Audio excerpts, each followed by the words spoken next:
I invite you to have your seats. And thanks everyone for for chewing fast. I hope you had time to enjoy each other.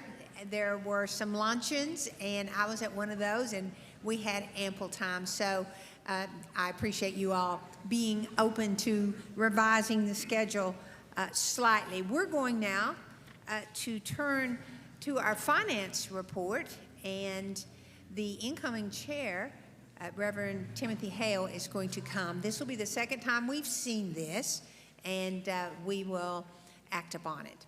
Timothy. Thank you, Bishop. After the initial presentation yesterday, we received a lot of positive feedback about this year's new narrative budget.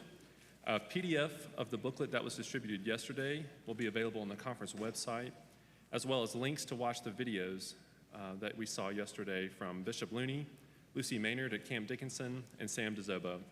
And we hope that you will share these stories with your local congregations so they can know the impact of their giving. I also want to thank the folks who stopped by our CFA chat room yesterday. The questions centered around line items that had large increases compared to last year, and there are 3 items in particular that came up. First is resurrection under discipleship and ministry teams. This is a new addition to the budget.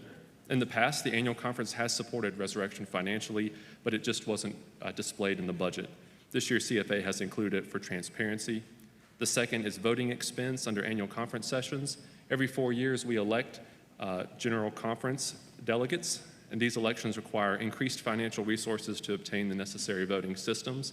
2027 will be one of those voting years, so we've included additional funds that were requested for next year's annual conference. And the final line item that was brought up was database and accounting. That's under CFA's budget. This reflects our contract with GuideServe. GuideServe is an accounting firm that CFA has contracted with to provide accounting services and bookkeeping instead of hiring an accountant and controller in-house, which is ultimately a cost saver. GuideServe provides the conference with exceptional systems and a high level of accountability with multiple CPAs overseeing every transaction. I want to thank you all for taking the time to review the budget for our annual conference. You are a part of the ministry that we share in together. With that, Bishop, on behalf of the Council on Finance and Administration, I move the adoption of our report, including setting the annual salaries for district superintendents for 2027 at $104,154, and the proposed budget for 2027 at $6,045,878. Thank you, Timothy. Are there any questions or comments? Okay, I see none. All in favor, say aye. Aye. If you're opposed, please say no. Then the budget has passed. And Michael Vaughn, would you come forward too? Yes, let's do clap though. That's good.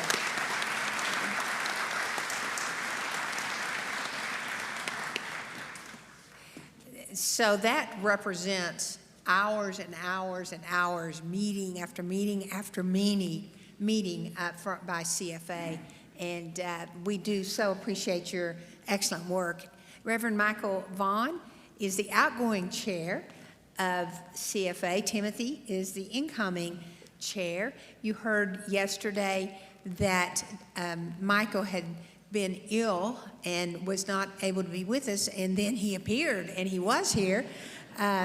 Michael, I just want to say thank you for the remarkable leadership you have provided as the chair, and you'd served several more years before that as a member of the committee. And I wanted the body to have an opportunity to express your appreciation to Reverend Michael Vaughn.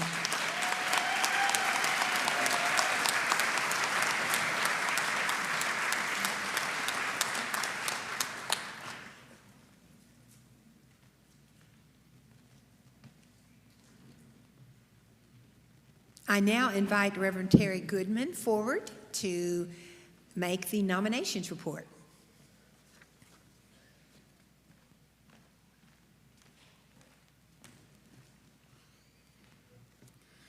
Bishop, I invite you and members of the annual conference to turn to pages 192 to 222 in our book of reports and pages 50 to 55 in our errata and addendum. On those pages, you will find the report of the conference nominations team, and I move its adoption. Okay. I thought you might have something else to say, but you want to say it I after. do have, would you like me to say something else? No, well, let's adopt this. Okay. You have it in the right order. Thank you. So this report is before you. Are there any questions? All in favor say aye. Aye. Is anyone opposed? Okay, then it is Bishop, affirmed. may I Yes. have an extra word? Yes, you may, please. Thank you. I'd also like to share with the annual conference the concept of the Holston Leadership Ecosystem, which is a multi-part integrated system involving the nominations team to identify and recruit individuals for service. Important elements of this include the Wesley Leadership Institute, which is going to be leaning into its historic role of training laity and clergy with an emphasis on conference-level leaders, and a new group which we're calling Leadership Companions, composed of laity and clergy trained to walk alongside conference-level leaders and support them in their leadership roles. So nominations, the Wesley Leadership Institute, and Leadership Companions are going to work together to identify, recruit, train, sustain, and support our conference leaders. We're going to start kicking that off this summer and hopefully have it rolling down the tracks by January and going good and strong in the year ahead. Thank you. Do you all have any questions of Terry? This is really significant. What he and the nominations team are developing is a way to do leadership development in a very significant process, and it will not only identify and recruit our leaders, and we do that very well, it will also provide opportunities for us to equip and support and train our leaders in much deeper ways than we have in the past. Does anybody have any questions about what he's described? Okay, can you hardly wait to start it? I can't. And when does it start again? It's going to start in July. with July, okay. Training of the teams. 26? 26, and Excellent. it'll be unfurled all the way from there forward. Excellent. Thank you. And just so you know, I knew it was in July. Very good. Thank you, Terry. We appreciate you, and we appreciate your leadership so very, very much. Okay, we're moving along quite well. And let's go to, are you all ready to do resolutions? Is everybody, okay, we're ready? Then, well, Will, if you will come forward, that would be great.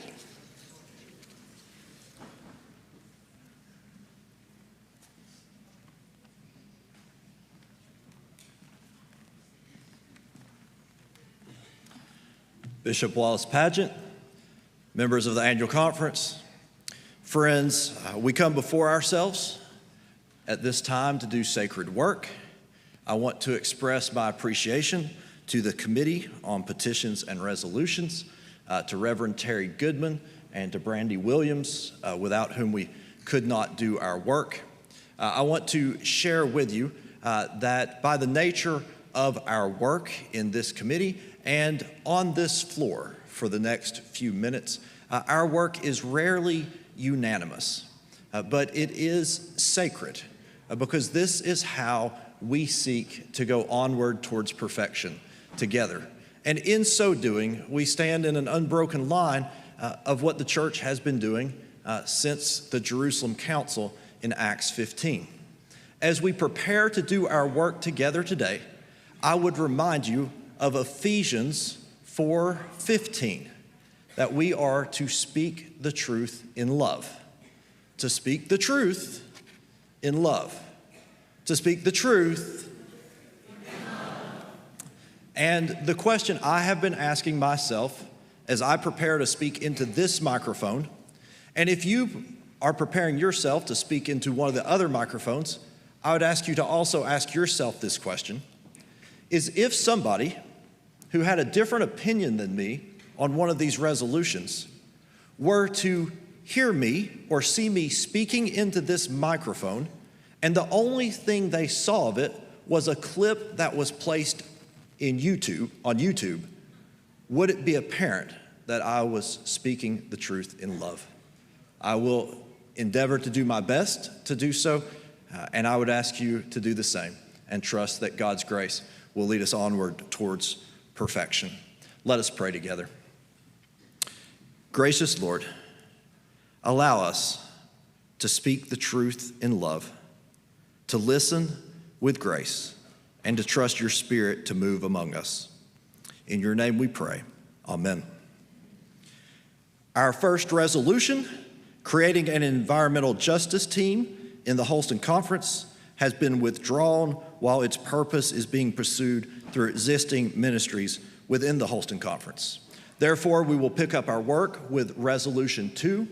It is my intention, for the sake of time and efficiency on each of these resolutions, to read only the first whereas, and then I will read the entirety of the therefores that are the action items. If this is not pleasing to the body, I would ask someone to object. If it is pleasing, I will continue in that manner in the interest of efficiency. Resolution number 2, commitment to racial equity, representation, and mandatory anti-racism formation in the Holston Conference. Whereas, if you have your book of reports, please turn to page 223 in your book of reports. That will help very much. I hope you have already read the resolutions, but that will help greatly in our work if you can find page 223 in the book of reports. We'll now pick up on Resolution 2. Whereas the United Methodist Church affirms that all persons are of sacred worth, created in the image of God, and calls for the church to oppose racism, racial discrimination, and systematic injustice in all its forms. And now we will skip to the therefore. Therefore, be it resolved that the Holston Conference reaffirms its commitment to dismantling racism and to advancing racial equity as a core expression of the gospel of Jesus Christ and the mission of the United Methodist Church. That the Holston Conference commits to intentional and equitable representation of people of color across all conference leadership bodies, including but not limited to conference boards, agencies, councils, and committees, district leadership teams, conference staff, the Episcopal Cabinet. That the conference, council on ministries, in collaboration with the Episcopal Cabinet, the conference lay leader, and the conference commission on religion and race, shall conduct a comprehensive review of racial and ethnic representation across conference leadership bodies, identify areas of disparity, and report findings and recommendations annually to the Holston Annual Conference beginning in 2027. That mandatory anti-racism and racial equity training shall be required and completed within the next 365 days and no later than prior to the opening of the 2027 Holston Annual Conference. 4, all clergy of the Holston Conference, including elders, deacons, and licensed local pastors, members of the Episcopal Cabinet, conference and district staff, members of all conference boards, agencies, councils, and committees, district leadership teams, local churches, and faith communities within the Holston Conference, that such training shall be theologically grounded, Wesleyan in spirit, and aligned with general conference directives, and shall include the history and impact of racism within the church and society, examination of implicit bias and systemic inequities, tools for dismantling racism at personal, congregational, and institutional levels, best practices for inclusive leadership, shared power, and accountable governance. That completion of this mandatory training shall be required for eligibility to serve on conference boards, agencies, councils, and committees, in district or conference leadership roles, in appointed or elected positions beyond the 2027 annual conference. That districts shall ensure accessible and equitable opportunities for participation, including in-person, online, and hybrid training options, so that all clergy and laity may fully comply.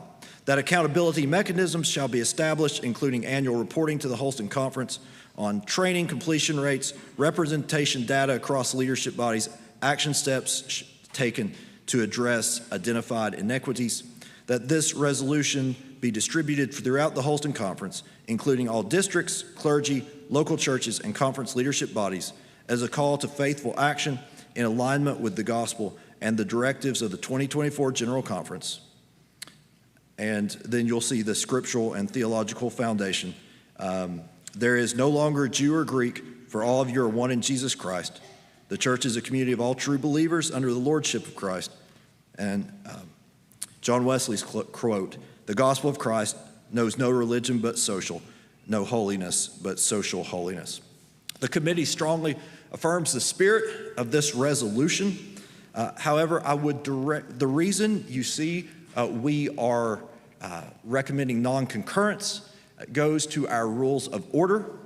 If you would turn in your book of reports to page 235 and find Rule 4.7.1.4. For those keeping score at home, that's 4.7.1.4. Mandates and mandated training. And you will notice the last sentence of that rule.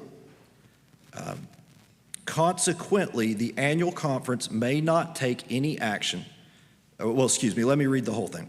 The Board of Ordained Ministry, in conjunction with the Cabinet, determines the evaluative framework, criteria, and training processes for clergy that shape continuing education needs and plans. The Board provides and governs continuing education and formation offerings. Consequently, the annual conference may not take any action that infringes upon the rights and authority of the Board of Ordained Ministry and the Cabinet to mandate education and training for clergy. As we received this resolution and saw the mandate for training, we felt as if it infringed upon this rule of order, and that is why we are recommending non-concurrence.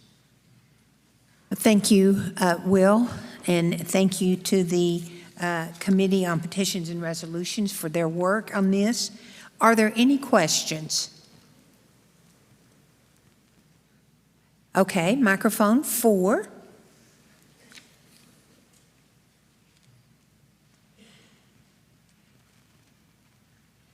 Hi, my name is Manuel Muniz. I'm with Smoky Mountain District. I don't know, this is my first time at General Conference, or at Annual Conference, so be patient with me. With the vote, are we voting, is a yes vote in favor of the resolution or voting with your recommendation? Thank you. That's a very good question, and it is asked in some form or fashion most years. When we take a vote on the resolutions, we will vote on the resolution, not on what is said in terms of concurrence or non-concurrence. The non-concurrence and concurrence language is very appropriate coming from the committee. However, it's confusing to the body when we actually vote on the resolutions. Thank you for asking that question. I have one more question. Okay, certainly. The concern raised by the committee of it possibly infringing, if it is voted in, and what happens if it does turn out to be infringing on the Board of Ministry, and what's the process for reconciling that? Thank you for that question. And so this resolution as it stands is currently out of order. However, since it's before us, if someone wants to make an amendment that would cause it to be in order, then we would debate it. So we won't debate it as it currently stands, but if someone wants to make an amendment that would make it in order, then that would be acceptable. Thank you. Is there any other discussion? Microphone 4. State your name and where you're serving. Kathy Chesney from the Tennessee Valley District. So could I amend, or could I offer an amendment You that may. we refer this to the District Board of Ordained Ministry with our heartfelt approval? As a clergy member, I feel having this necessary for those who are hard to hear, that in 98.5% white Union County, we must have this conversation. It helps me get over the hump of those who would push back. I Okay. need this tool. Thank you. And so please remain at the mic. Terry, would you share, please, the motion? Would you read the motion for us? The motion, as I heard her state it, was that she moves that we refer this to the Board of Ordained Ministry for their examination and approval. And I believe you originally said the district, but I think you meant the conference board. Is that correct? Yes, ma'am. Okay. Okay, so that motion is before us. Is there a second? There's a second. Okay. Is there any discussion about the motion? Then I'll ask the secretary to read the motion. Oh, You got it. okay. Did someone have their hand up? Sharon. and Oh, number 3. yes, at microphone 3. Thank you. Hi, Reverend Sharon Bowers, Asbury United Methodist Church. I think that when I counter this because I think that when we say that the board can train the clergy, I get that. But the staff and other people, that responsibility has not heretofore been to the Board of Ordained Ministry. So I think that if we're going to go down that path, there are two different ways of looking at it. So, Reverend Bowers, let me ask this. If I'm hearing you correctly, you would be comfortable with the part related to clergy. You'd want to make a second amendment, perhaps, related to staff? Yes, I Okay. guess we could do that. If indeed the board is responsible for doing this, and only the board, but I would say that would refer to clergy and not staff, conference staff, and or leadership of committees. So I would suggest then that we vote on this one amendment, and then I'll ask you to come back to the mic, and let's talk about it at that point, because I think you may actually be wanting Reverend Bowers to make two amendments, one for PRC, our Personnel Committee, and perhaps the other for nominations. All right, let's hang on just one second.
Okay, so aren't we grateful to have our parliamentarian here? And let me just say, no one in the room is more grateful than me.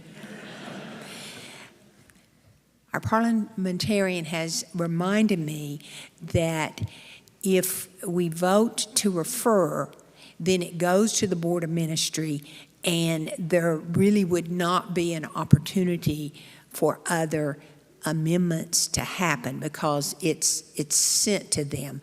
Now, I think that the concern which Reverend Bowers has brought to us will certainly be recorded in the minds and the hearts of leadership with the Board of Ministry, and they could in turn look at ways to accomplish the training for committees and for also personnel. But there will not be an opportunity to make other amendments if we vote to refer. Does everyone understand? And that's parliamentary procedure. Okay? So we've had the, yes. From the New River District. Question, is this a vote for the entire body or just the clergy? The vote, Yes. the entire body. Thank you for that question. Okay, thank you. Is there other discussion? Yes, over here.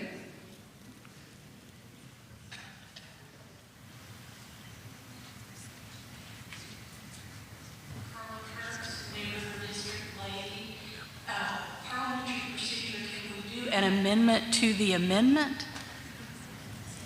Well, we haven't had an amendment yet. We've had a referral. So what you would need to do is vote down the referral, and then we can continue to discuss it in terms of amendments. But it's a referral right now, so you cannot amend a referral. Thank you for that question. Are there other questions or comments?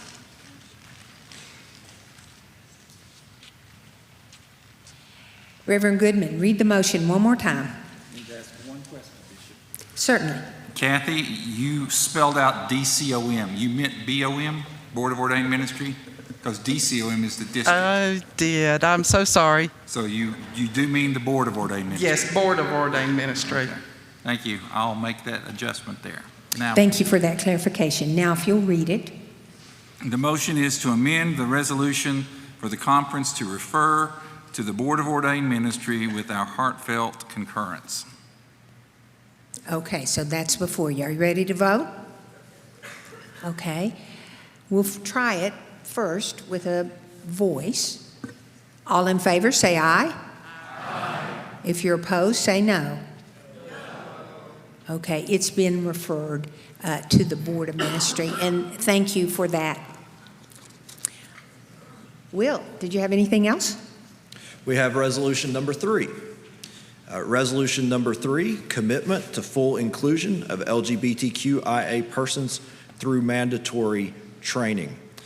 This resolution is similar in nature, though different in topic from resolution number 2. I will be reading the first whereas, and then the portions of the therefore. Some of these are repeated from resolution 2. I will not read those portions that are repeated in full for the sake of time. I will read the other bits, and this is on page 225. Whereas the United Methodist Church affirms that all persons are of sacred worth, created in the image of God, and called into full participation in the life and ministry of the church. Moving towards the bottom of the page, therefore be it resolved that the Holston Annual Conference affirms its commitment to the full inclusion of LGBTQIA+ persons in all aspects of life, ministry, leadership, and the mission of the church. And be it further resolved that the Holston Annual Conference requires mandatory training on LGBTQIA+ inclusion, equity, and pastoral care for the following groups. Those groups are groups that have been listed previously. And then I will, going to the top of the page, be it further resolved that such training shall include but not be limited to theological foundations for inclusion rooted in Scripture, Wesleyan theology, and United Methodist doctrine, understanding sexual orientation, gender identity, and gender expression, pastoral care and harm reduction practices, addressing bias, discrimination, and systemic exclusion within church structures, creating safe, welcoming, and affirming congregational environments. Be it further resolved that the training shall be completed within 365 days of the adoption of this resolution and prior to Holston Annual Conference session of 2027 for all persons currently serving, with ongoing requirements for new clergy, staff, and leaders thereafter. And be it further resolved that the Bishop, Cabinet, and Conference Connectional Ministries, in collaboration with the Holston LGBTQIA+ ministry team and other appropriate partners, shall develop, approve, or identify training curricula, establish multiple accessible formats, provide accommodation as needed to ensure full participation.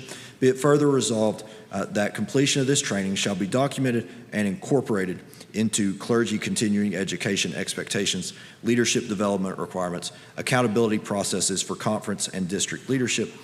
Be it finally resolved that the Holston Annual Conference commits to ongoing evaluation, transparency, and reporting on the implementation of this resolution as a faithful witness to the gospel, a tangible step towards justice, and a living expression of God's inclusive love.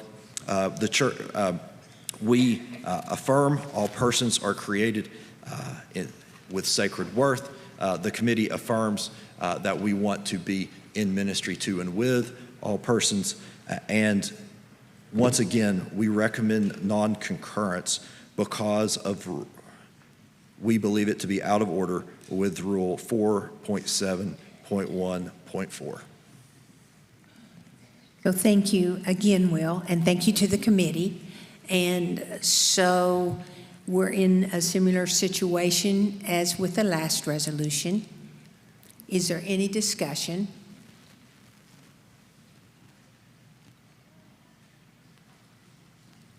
Yes, thank you. And if you'll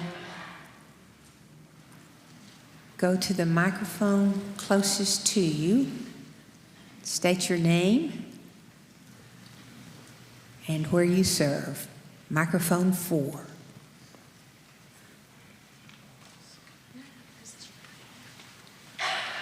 My name is, whoa.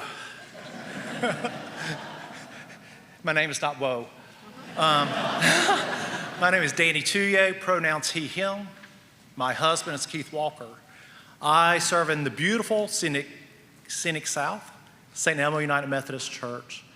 This resolution is very similar to the last one concerning race, and I recommend that we refer it, just like we did the previous one, to the Board of Ordained Ministers.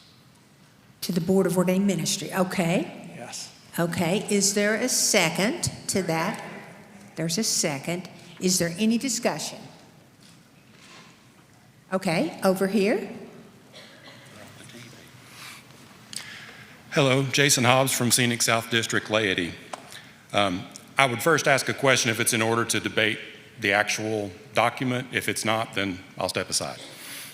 It is not, because we've ruled it out of order. This referral to the Board of Ordained Ministry would be in order, though. Very well, then I'll speak against the referral if that's acceptable. Okay, certainly. Very well. The committee has already done its job. They studied these resolutions carefully. They've debated them. They've given us a reasoned, specific non-concur on them. They didn't dismiss any of this immediately. They affirmed the spirit of it and overturned it on structural grounds. I would like to bring another angle to this discussion, however. We just spent years going through disaffiliation. Entire churches left. Churches that stayed lost longtime members. Trust has been eroded. Now this resolution mandates inclusion training for every clergy and much of the laity. Tell that to a small church who chose to stay because they wanted to stay connected. Tell that to my church, who struggled mightily, but eventually chose to stay. You're telling us the price to stay is ideological re-education. We told people you can stay, you have a place. This says you can stay and we'll mandate training until you agree with us. That's not inclusion, that's not diversity of thought, that's not connection, that's compliance. I urge my fellow delegates to vote no on this resolution to refer and to vote it down completely. Thank you. Thank you. So that's a speech against the motion to refer. Anyone else? Yes, microphone 3. Reverend Sharon Bowers, Appalachian District, Asbury United Methodist Church. I find myself in a very difficult place. And the reason why I find myself in a very difficult place is that we are redoing and undoing many things that have already been done. The resolution previous, as well as this resolution, was written to help us to do the very thing that we say we're going to do, and the very thing that we've been saying we're going to do since 1968 about some of them. And so I would just suggest that the fight cannot continue. And at some point, we have to be willing to take the things that have been given to us and do with them what we're supposed to do. So I'm just recommending that however we do it, that we do it.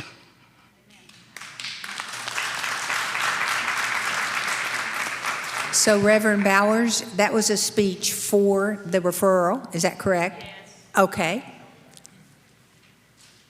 Anyone else? Yes. Microphone 3. Ben Smith from the Tennessee Valley District, Lay.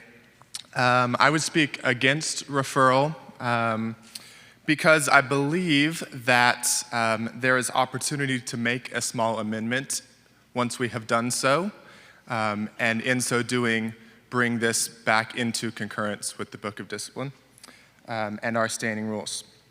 If in our section where we list the people who are to be included in this training, we were to strike the language requiring all clergy people to be involved in this, I believe that would bring us into alignment with the rules of our conference. Certainly once we move out of this discussion of referral, we can continue that conversation. My hope is that the Board of Ordained Ministry would take up on their own to bring about this training, but in the meantime, we have the ability now to move forward in bringing this training to the rest of the people laid out in this petition. So I speak against referral so that we may do the holy work as a body of bringing this resolution, which it seems many of us are at its heart in agreement with. I believe we have an opportunity to bring the specific language into concurrence so that we may bring about this training for as many people as possible. So that's a vote or a speech against the referral. Okay, does someone else want to speak for the referral? Yes. Bob Ruth, Pex Memorial. I have more of a question about the referral. Okay. But I am speaking in favor of the referral.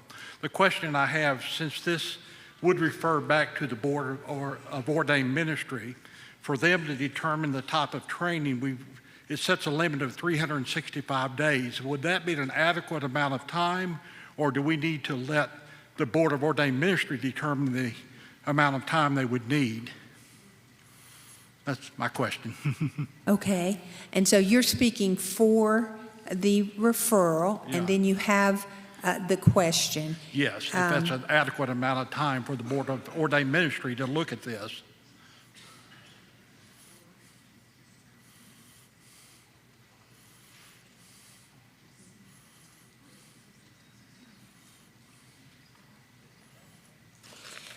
So if the resolution was before us and it passed, then the 365-day limit would be there.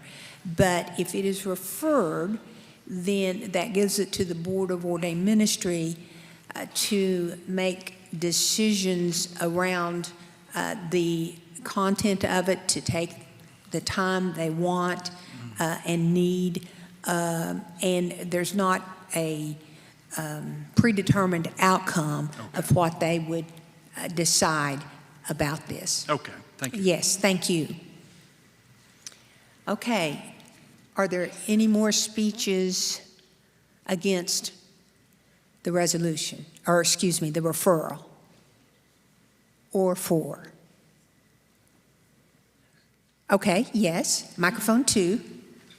I'm Jenny Nevins with Scenic South Lady, and I was wondering if we could just remove the word mandated and make it optional for a tool that people may want to use. So we've got the referral before us right now, so that would be an amendment, and so that's not in order at this moment. If the referral is defeated, then there would be the opportunity to look at an amendment at that point.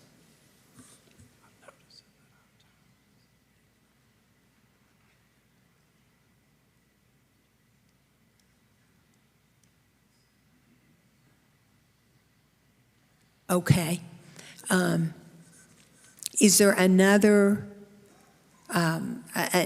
speech?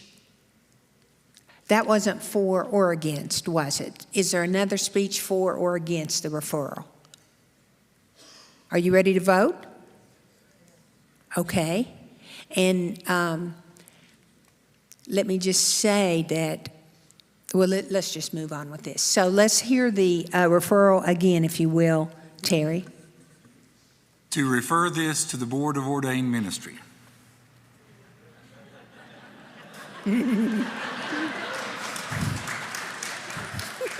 Just read. Thank you. That's clear. All right. Yeah. All in favor, say aye. Aye. Is anyone opposed? Okay, it is referred.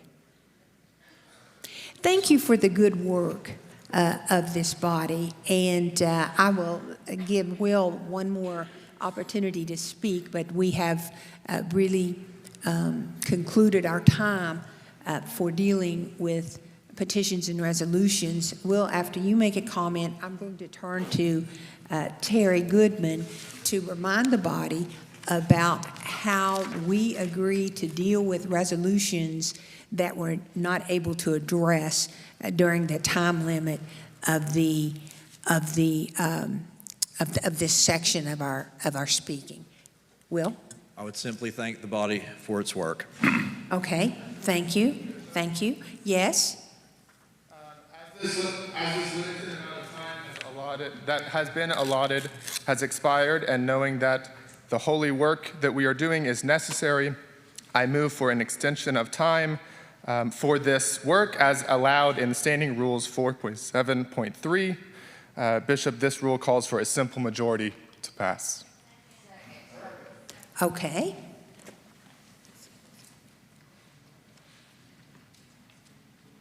So we've had the motion, which is proper, and the second. I want to read the rule that Ben has referred to. If the allotted time has expired and there are still petitions or resolutions that have not been presented, a member of the annual conference may move for an extension of time with a majority of the annual conference in agreement with the motion. So that's the rule he was referencing, and he summarized it very well. That's before us. We have a second.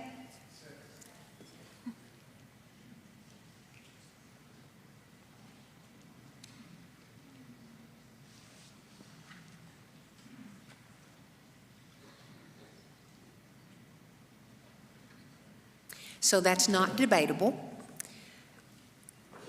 We'll take a simple majority, or we'll take a vote, and it requires a majority. Let's try it first with the voice. All in favor of the...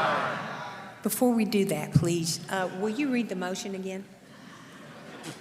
I want to make sure everybody understands and is clear.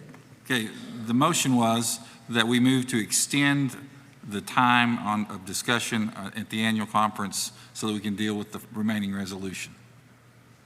Okay. And so that's before you, and everybody understands that. If you're in favor of extending the time, say aye. Aye. If you're opposed, say no. No. Okay, the ayes carry it.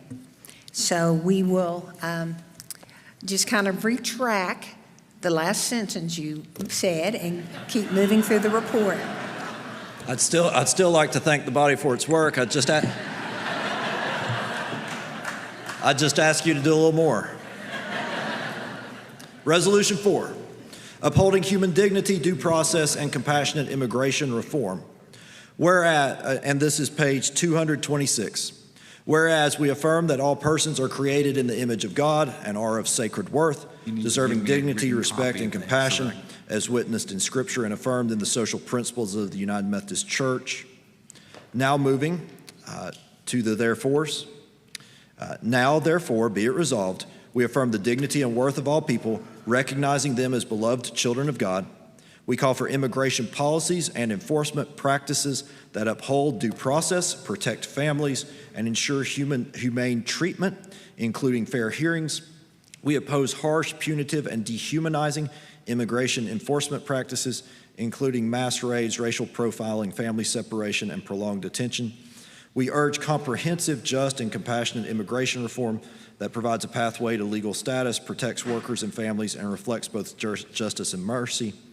We acknowledge the urgency of the present moment, recognizing that actions taken today by law enforcement agencies carry immediate and life-altering consequences for individuals, families, and communities. We commit ourselves as United Methodists and as Christians to faithful and concrete action, including prayer for immigrants, their families, and all who live in fear, education within our communities about immigration realities and policies, public witness and advocacy rooted in the social principles, accompaniment of immigrants through visitation and community presence, engagement with elected officials to advocate for humane policies and meaningful reform, and to provide sanctuary in whatever ways we can, wherever we can, whenever we can, and however we can.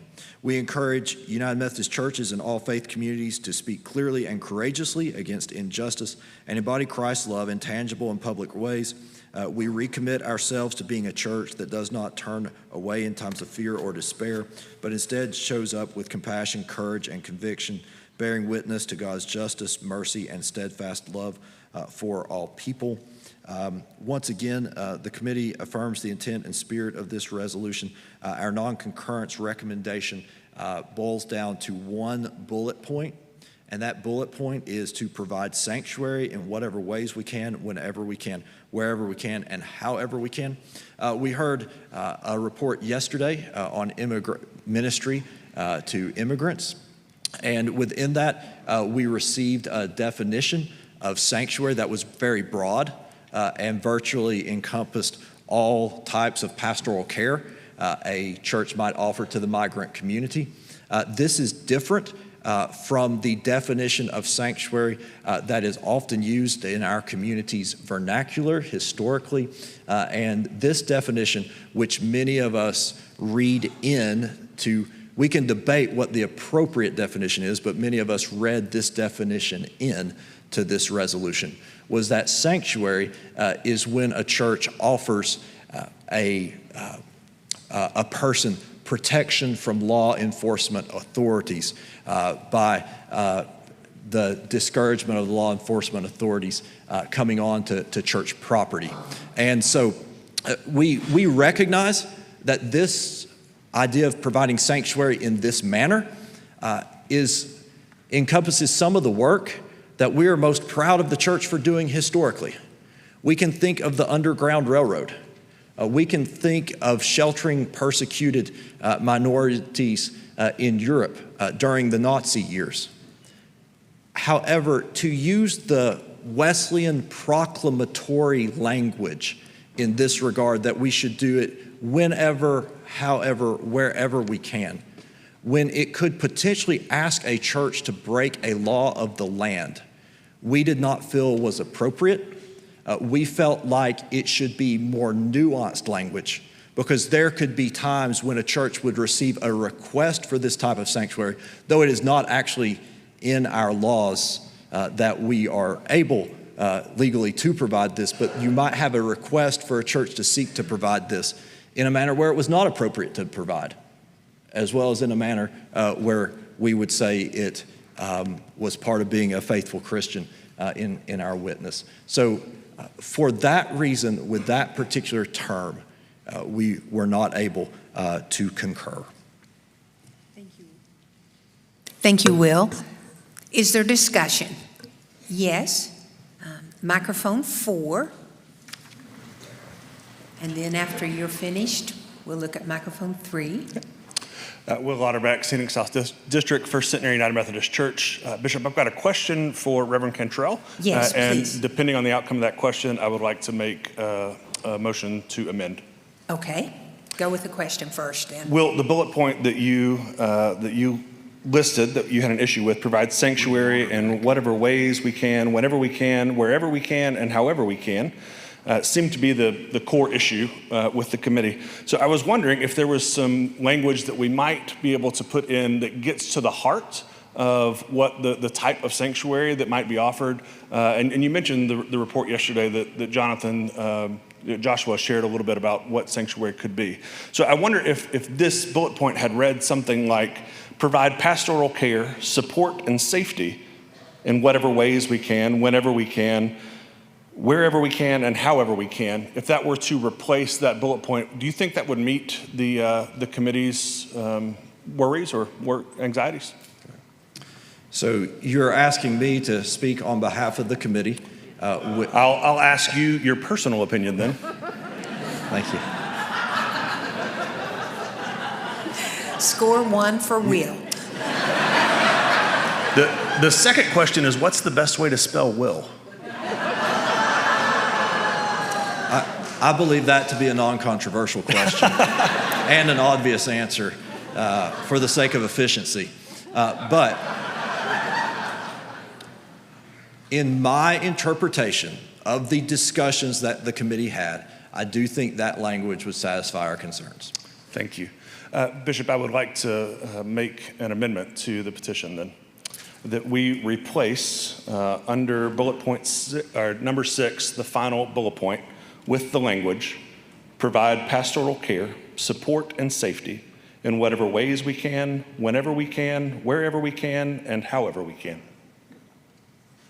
Okay, that is before us. Is there a second? Okay, we hear a second. So we will deal with the amendment, and I think that's clear to everybody. Would you read it one more time, though, Terry? Sure, I will try. Just the amendment.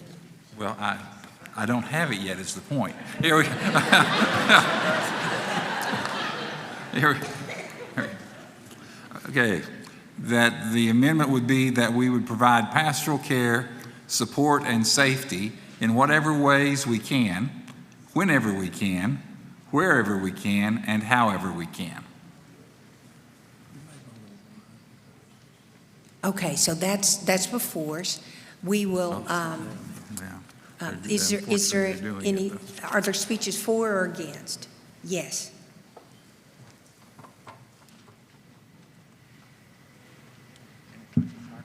Bob Lockerbie, Ooltewah Church, Scenic South.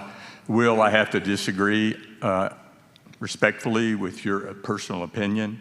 It seems to me that offering to provide safety in whatever ways we can, whenever we can, presents exactly the same problem that the committee had with coming to its conclusion of non-concurrent. So I don't think this changes anything.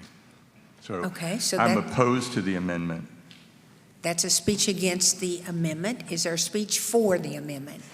Yes? Well, let's go ahead, microphone 3. You've been standing there a while.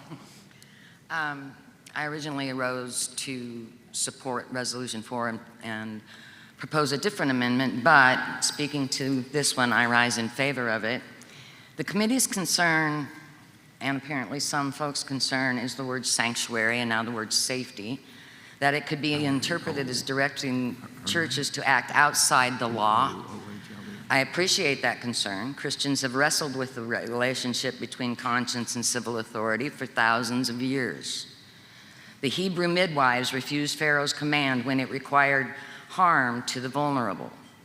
Shadrach, Meshach, and Abednego refused the king's command when it conflicted with their faith. The apostles stood before the authorities and declared, "We must obey God rather than any human authority." Throughout Scripture, God's people are called to welcome the stranger, protect the vulnerable, and stand with those who live in fear. This resolution is not a call to lawlessness, it's a call to faithfulness. And faithfulness can take many forms. Sometimes sanctuary is a meal, sometimes it's a prayer, sometimes it's accompaniment, sometimes it's legal assistance, sometimes it's education, sometimes it's simply showing up and refusing to let a neighbor stand alone. For that reason, I stand in favor of the proposed amendment, and I urge my fellow clergy and laity to vote in favor of this, and I want to tell you why. I pastor a church, 50% of the congregation for which is Hispanic, and a good majority of them are at risk. This is my lived ministry. This is what I do. And to not support them, I'm sorry. I'm not going to follow civic law over God's law. Not today, not tomorrow, not anytime. Thank you.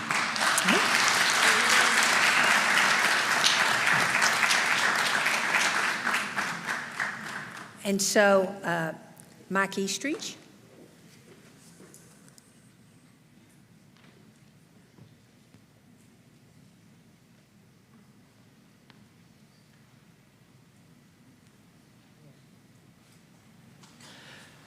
Thank you, Bishop. Mike Eastridge, Appalachian District, Chancellor for the conference. Just to provide some clarification, just a point of information, and this would just be supplemental to the information that was provided yesterday. So the term sanctuary does not have a legal term meaning.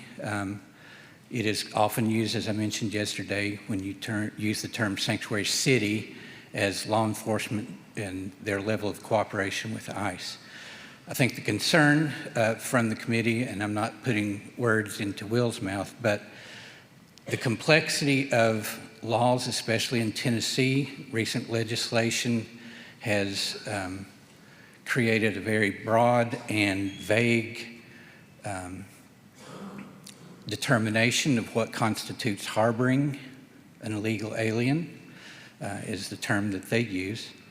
And so the concern that we are trying to navigate here is to make sure that churches do not violate unwittingly or unknowingly statutes that have been passed that might implicate unlawful activity. There's presently a lawsuit pending in Federal Middle District Court in Tennessee from the Lutheran Church to clarify or to try to determine whether or not the statute that was passed by the Tennessee legislature prevents churches from providing the type of care and comfort that we're discussing now.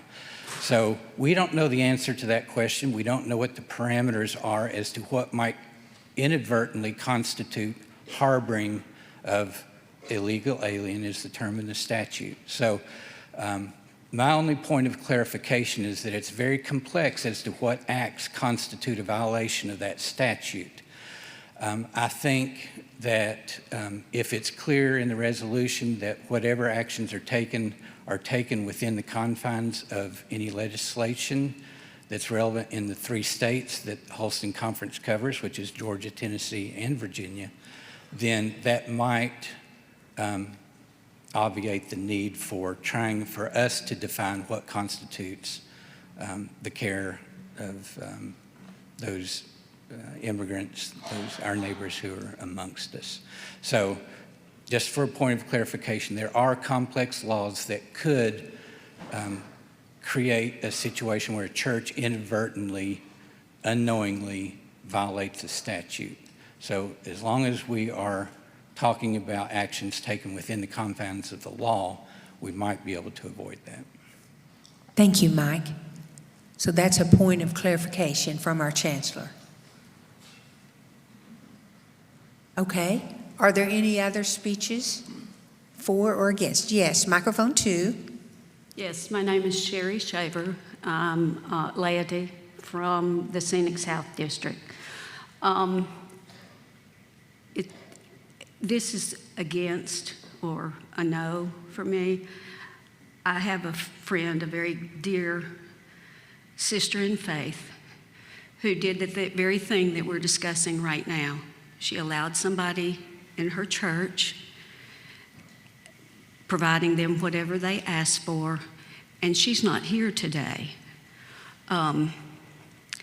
So I'm torn because I see both sides of it. And she was doing the very things we're talking about. And she was alone in her church, and she was doing work. And I'm tired of this fight. I'm tired of, because nothing helped her. She was providing what she felt she needed to do as a Christian. And then, so that's just it. I wanted to say that I don't think there's an answer, but I would like to remember those people who, in doing what they believed, was the right thing, and it was just a tragic moment. So it's no for me. Okay, thank you. So did you say that's a speech against the amendment? Yes, ma'am. Is that what you said? Yes. Okay, thank you.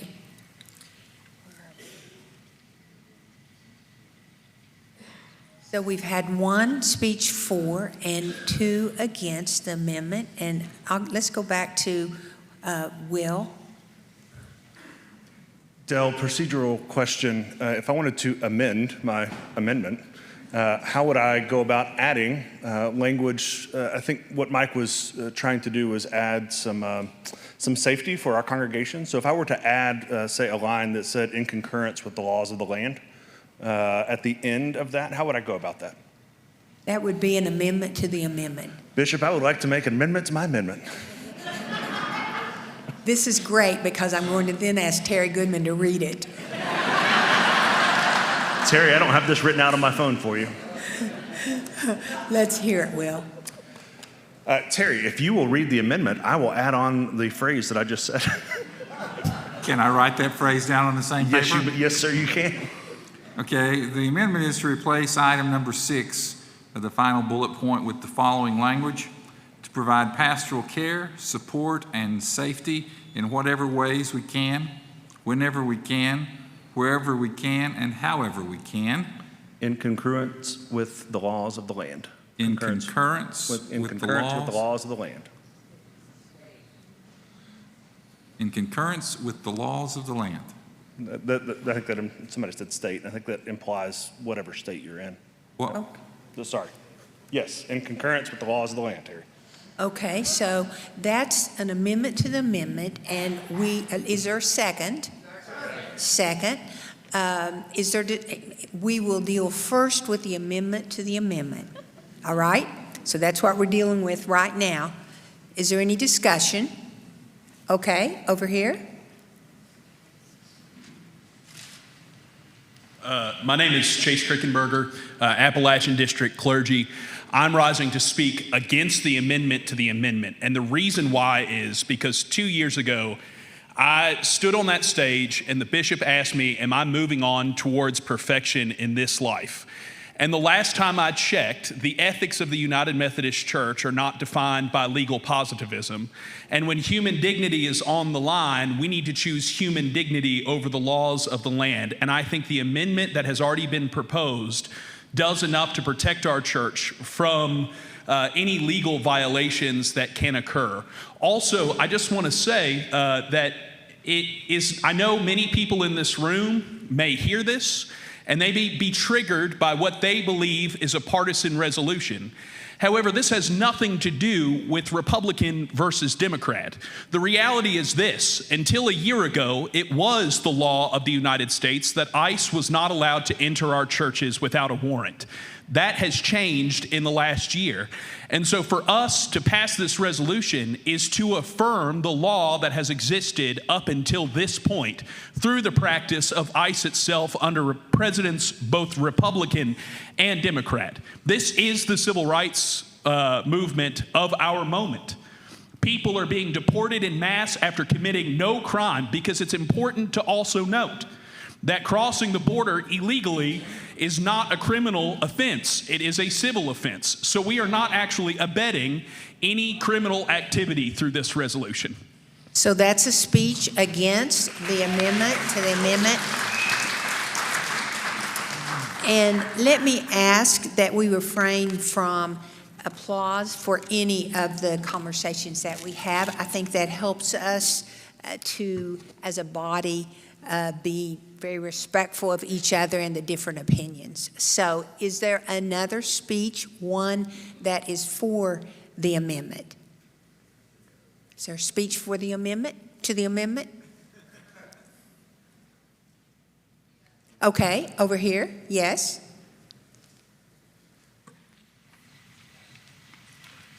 Mary Ellis Richardson, Tennessee Valley District, lay. Joshua Felton, clergy, Wesley Memorial, down in the Scenic South District. And let me share that we rise to speak in support, I do, of the amendment. And I believe the amendment preserves the heart of this resolution while providing greater clarity in its language. The resolution remains rooted in compassion, hospitality, care for the vulnerable people, and the biblical call to love the stranger. And just let me add that the Book of Resolutions of the United Methodist Church, 2020-2024, entitled Welcoming the Migrant to the U.S., speaks about the welcoming migrants and supporting churches that prayerfully choose sanctuary ministries. Okay, so that's a speech for the amendment to the amendment, is that correct? Yes. Yes. Okay, and you represent Church and Society? Church and Society Committee. Okay. Thank you. Yes, thank you. So that's, how many speeches is that for? Okay, so we've had one for and one against the amendment to the amendment. Is there other conversation? Okay, yes.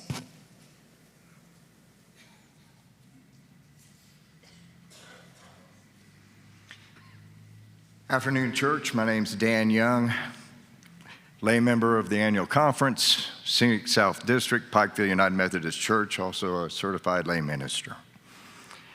Sometimes you got to take a stand for righteousness. Amen, church? All are one in Christ. Isn't that right, church?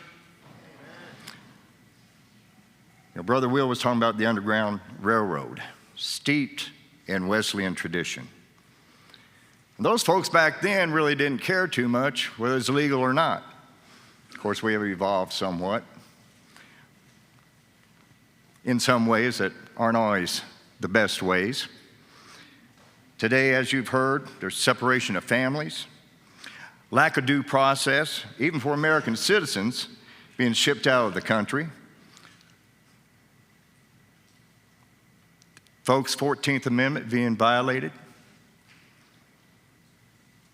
It's up to us to love boldly, to follow Christ, to love our brothers and sisters completely, because all are one in Christ. All are one in Christ. It's a call to duty. Sometimes you have to make a righteous stand. Sometimes you have to put others before yourself. I support the amendment to the amendment because I will support anything that gets this resolution passed to make everybody comfortable with it. So I rise in support of the amendment to the amendment. And Bishop, may I ask you something? Sure. Next time you go meet the Pope, can you take me and my wife with you?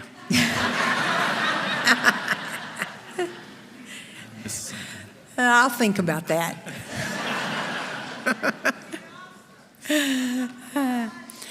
Oh, God is awesome. That is right. So we've had two speeches for the amendment to the amendment, one speech against the amendment to the amendment. Microphone 3, is this a speech against the amendment to the amendment? Against. Okay. I want to say again that we're called to follow certain commandments if we're going to call ourselves Christians. And that is to love one another, love God, and love one another as we are loved. If we fall victim to unjust laws, and I'm sorry, this anti-sanctuary city, anti-sanctuary this and that is unjust, then we're not loving one another. We're being exclusionary. In a church that just declared, what, a summer or two ago, 2 years and 31 days, somebody said, that we were going to be fully inclusive. We're not fully inclusive if we are not protecting all of our neighbors. I'm sorry. We have to decide today if we're going to follow God's law or man's law. And in this particular case, I'm sorry, God's law should trump man's law all day long. So I rise against the amendment to the amendment. Thank you. Are there any other speeches, either for or against? We've had 2 for and 2 against thus far. Yes? Okay, and then I've recognized this individual, and then I'll come over to you, okay? Thank you. Carmel Day, Scenic South District, the greater Scenic South District. Y'all, I want to speak against the amendment to the amendment because I never thought I'd talk about this, but you all know my name is Carmel, and my maiden name is Skeen. And growing up Carmel Skeen, you can imagine I've had a lot of confusion over the years about whether or not I'm white. Well, guess what? Take a look at me. I look pretty white, don't I? This past year, I've been pulled over twice by police officers who have not marked me down as white, who want to know whether I'm here legally. I was born in Fort Sanders Hospital. Y'all, I hear a lot of they. There is no they. And historically speaking, if you go back and you read the records, especially about things that have been done in East Knoxville, I will tell you that what affects the people of color, Hispanic, Black, in Appalachia, in fact, across the United States, directly down the line affects white Appalachian people. It may take a couple of years, but we get there, unfortunately. Y'all, there is no they. This is about all of us. So I speak against the amendment to the amendment because I just don't think it's fair. Thank you. Thank you. Thank you. And then over here. Hi, I'm Max Stansfield from Lebanon Memorial. I just had lunch, so if I burp into the microphone, that is not, this is against the amendment to the amendment. This is against the amendment to the amendment? Yeah. We've had 3 speeches against already and 2 for. Okay. So we'll go for someone who is for. I know I said I'd call upon you, but we need to keep this balanced. So thank you. Thank you for understanding, and that'll help you with your lunch situation. Okay. Is there anyone else who wants to speak for the amendment? I'm seeing. Okay, over here, yes, thank you.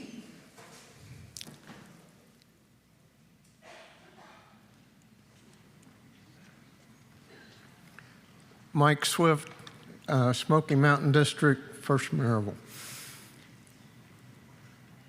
I think that, as I understand from the resolution, that this is really kind of mandating the churches to do these things. And I agree with the concept that everybody's talking about. I agree very much that we should help these people, but we shouldn't mandate that people should do something that might be illegal. And therefore, I think we need to pass this resolution, this amendment, just to protect our employees and our ministers. Thank you. Thank you. So we are now ready to vote. That's been 3 for and 3 against the amendment to the amendment, which Reverend Terry Goodman is going to read. I want to ask one more question. In your amendment to the amendment, you say that it is, the second words I'm messing up on. It's in concurrence with the law or compliance with the law?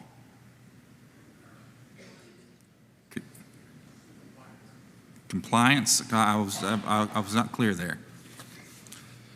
So the amendment to the amendment will now say that it will provide pastoral care, support, and safety in whatever ways we can, whenever we can, wherever we can, and however we can, in compliance with the laws of the land. Okay. So that's before us. We'll try this first with a voice vote. All in favor, say aye. All opposed, say no.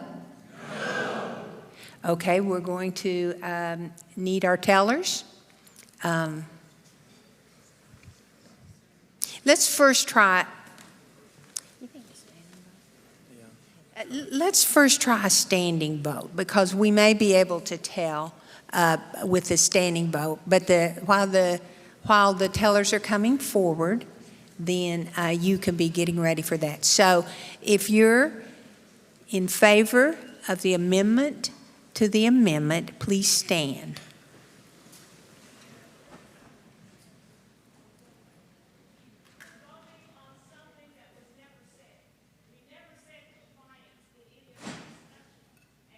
Okay.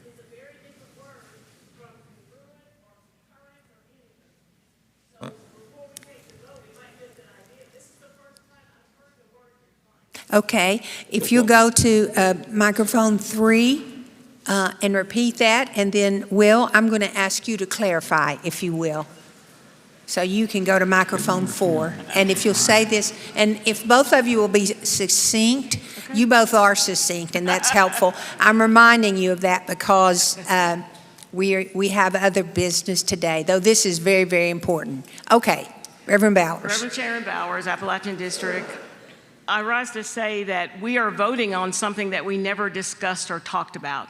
The entire time that we've been discussing this, pro and con, we've been talking about a concurrence or some other word. Now we've introduced the word compliance, and compliance is a very different word than concurrence. And so before we vote, I would like that to be clear so that we're voting on what we're voting on. Okay, so Will, what was the original word you used? Are you sure? Concurrence was the original word. The concurrence was the original word, so that's the word that we will use then in the amendment. Thank you for clarifying that. Okay. If you're in favor of the amendment to the amendment, please stand, and I'll ask you, let's just see if we can tell without y'all taking, if you're in favor of the amendment to the amendment, please stand.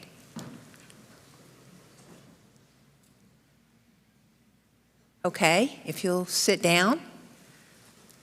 If you're against the amendment to the amendment, please stand.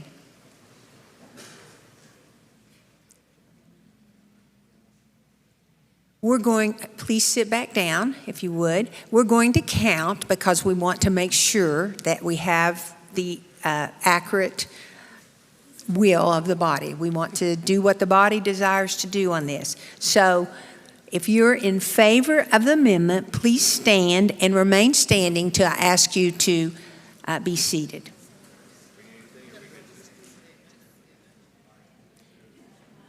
Yeah, we're voting on the amendment to the amendment.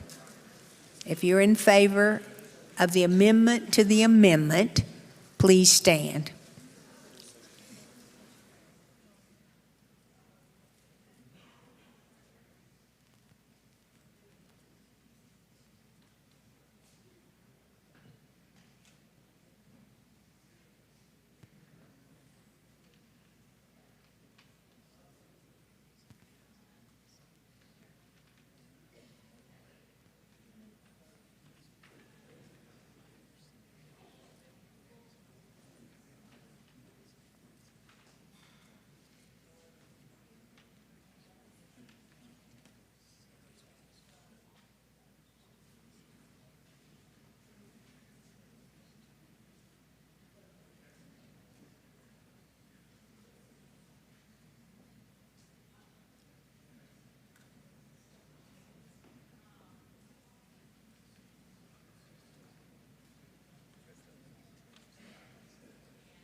So those who are voting for the amendment to the amendment may be seated.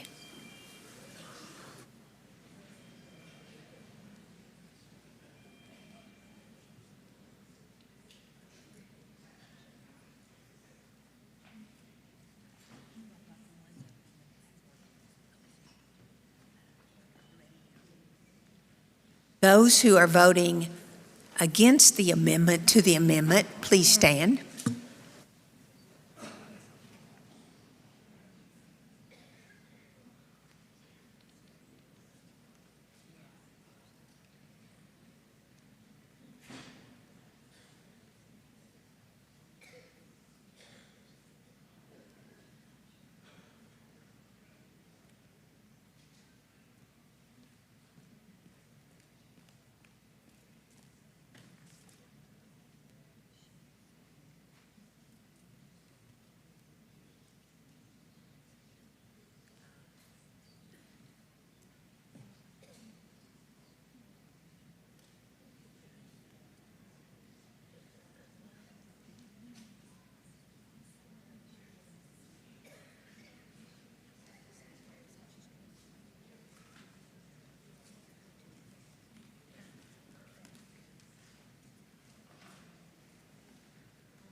You may be seated.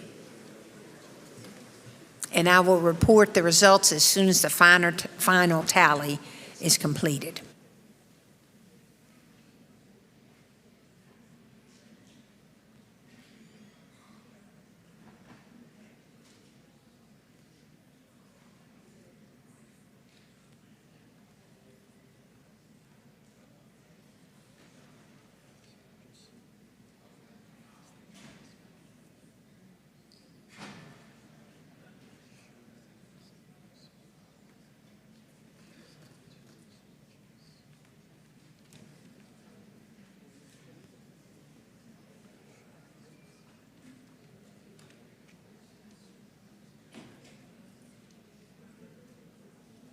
Okay, friends, and will you say thank you to the tellers for their work?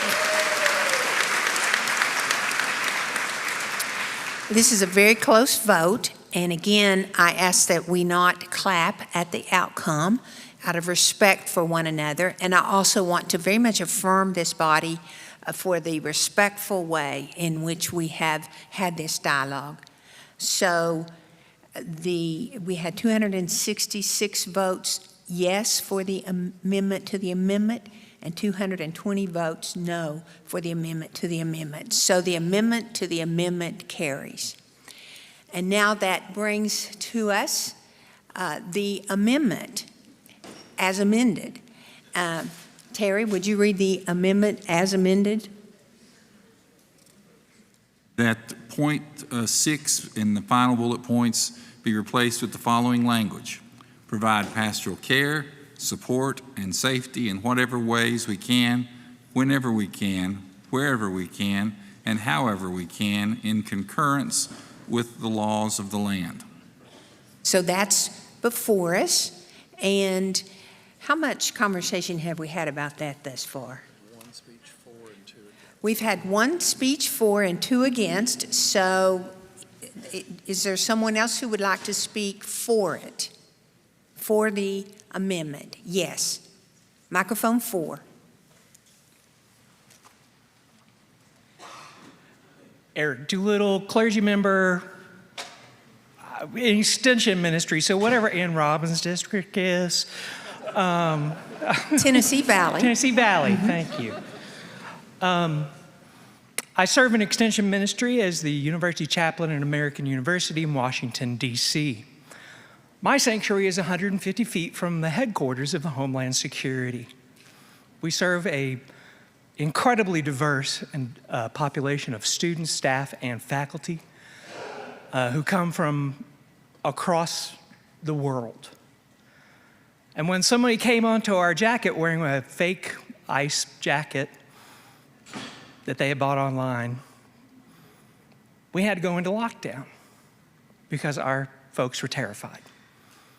And there was a place they knew that they could go, their chapel, which is a sanctuary. So for folks who are worried about it, I understand that. It is a challenging time. I have seen the teams roll through DC. I have seen people have to defend their space. You have to make that decision. And there's a word you might need to know, which is, I cannot. You have to make that decision. But if you can, do it. And if you can't, know why. Maybe you're not safe. Maybe you've got something going on. Maybe there's other things you're committed to. Think of it as should, or shouldn't if you don't agree. But we get to make the choice. But this says we're committed to it. And some of us, we need the church. We need you all to do it so that we can say we can do it too. Thank you. So that was a speech for the amendment. It was. We've had 2 for and 2 against. Does anyone else want to speak? Yes. Hi, I'm Max Stansfield. I got all my burping done earlier, so it's not going to be in the microphone this time. This is against, so I agree with the spirit with which the amendment is written. I would like to point out, it seems like an internally inconsistent document, because if the amendment lists specific problems, such as law enforcement,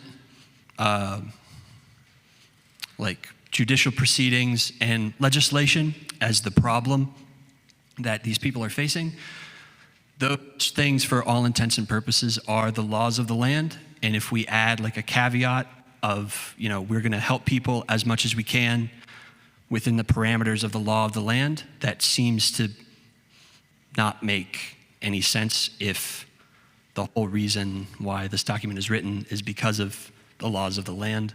So that doesn't make a ton of internal sense to me. So I would be, just fine with understanding, something that would need more clarity, I suppose. So that's a speech against the amendment. So we have an opportunity for one more speech, and it would be in favor of. So let's move over here to microphone 4. Bishop, would I be permitted to propose another amendment? You would be permitted to, yes, Okay. that would be appropriate. Caroline Archer, Scenic South First Centenary. I stand in support of both my pastor Will and my friend Mac in the spirit with which this amendment has been brought forward and the spirit with which Church and Society has presented the resolution. And I think that we need to be consistent and careful with the words that we're using. So in support of passing this resolution, I would propose that we amend so that we entirely remove the bullet point that says to provide sanctuary, or now safety, I think, so that each person may live into the spirit of the resolution as written within the bounds of their comfort and however it applies to their situation. Okay, so that's the amendment to the amendment. Is there a second? There's a second, okay. So Terry, would you read that, please? Make sure I'm clear. You're saying eliminate the one that says provide sanctuary in whatever ways. The one that we just approved. So you're saying eliminate the words provide pastoral care, support, and safety in whatever ways we can, whenever we can, wherever we can, and however we can, in concurrence with the laws of the land. Correct.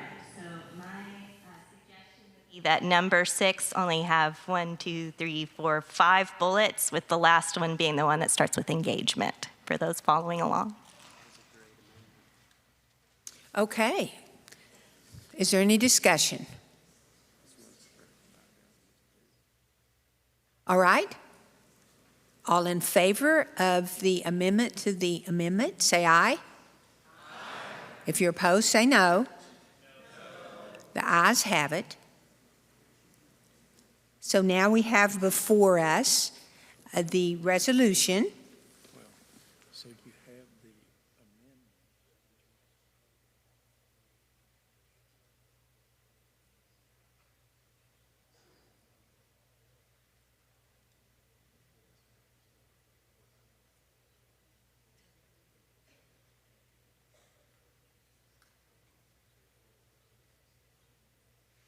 Okay, so before we go to the amended resolution, we need to vote upon the amendment that we just struck down.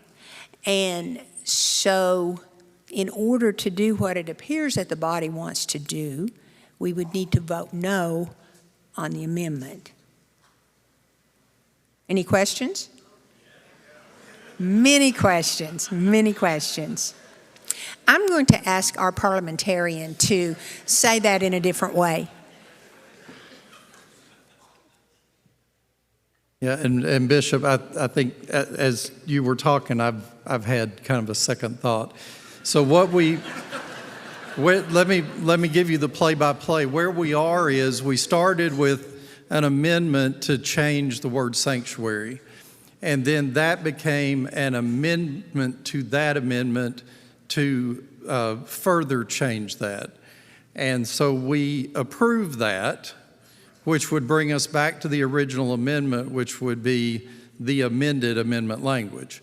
Now, in the second amendment to the amendment that you've just approved, you have now removed the entire paragraph that we've been talking about.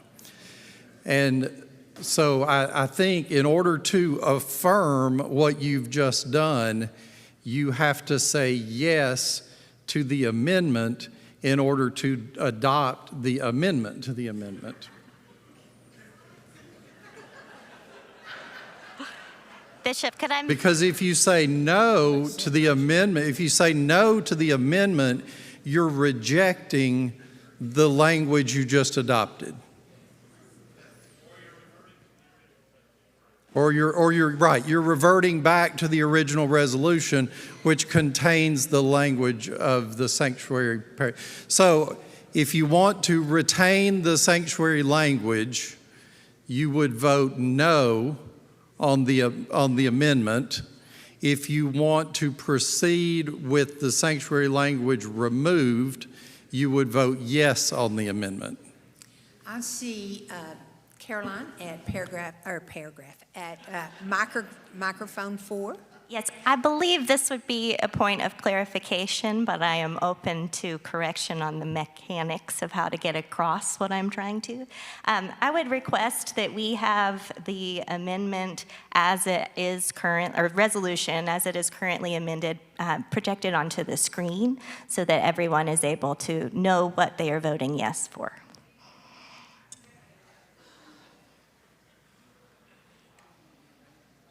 Is that a motion? I don't know.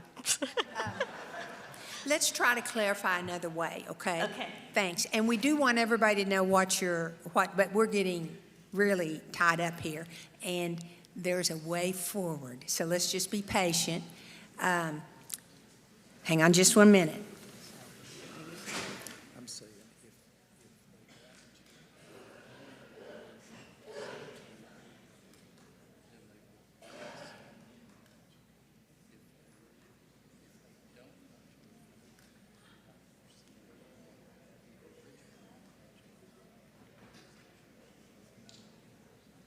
So if you want to affirm the removal of the bullet point related to the sanctuary, then you vote yes on the amendment. If you don't want to remove that bullet, you vote no. Does everybody understand? Okay. All in favor, say aye. If you're opposed, say no. Okay, the ayes carry it.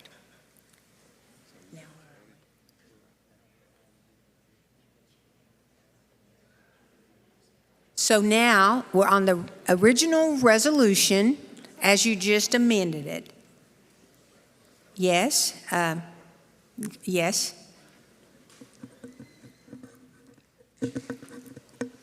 Bob Lockerbie, Lay, Ooltewah Church, Scenic South. Grammatically, editorially, can the semicolon and be removed and replaced by a period without action of the body? Yes, that would be editorial, so thank you. Okay, are you ready to vote then? You're voting on the resolution as you see it.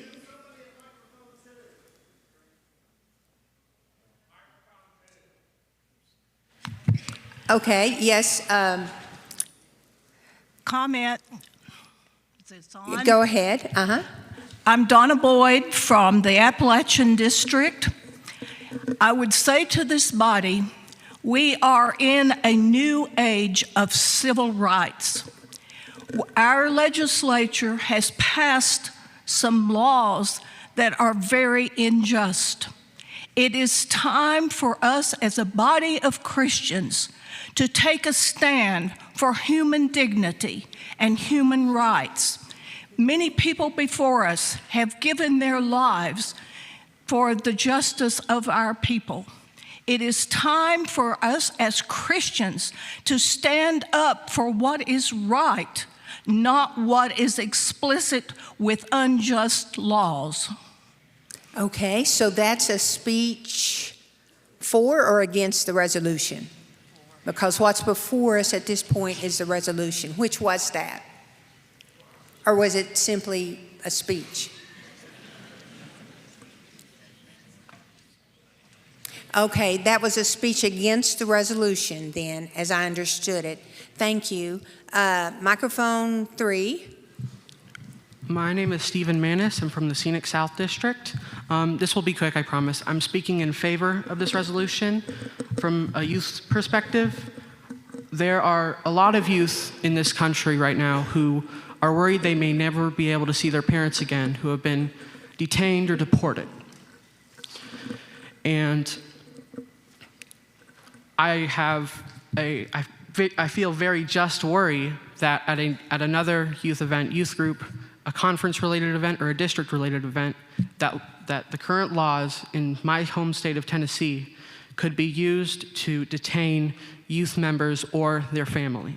So I am speaking in favor of this resolution because I believe our youth and their parents deserve to know that they will be supported by their church and by their conference.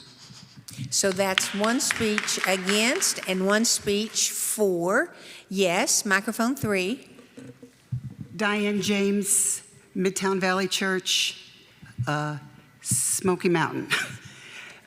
My question, and it's more a question as opposed to what for or against, is I've gone round and round listening to this and that, and I no longer know what we're talking about. Okay.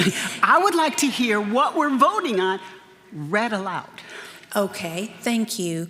So we're voting on the resolution without the last bullet point, and I'm going to ask Terry if you will read that. No, just the bullet points.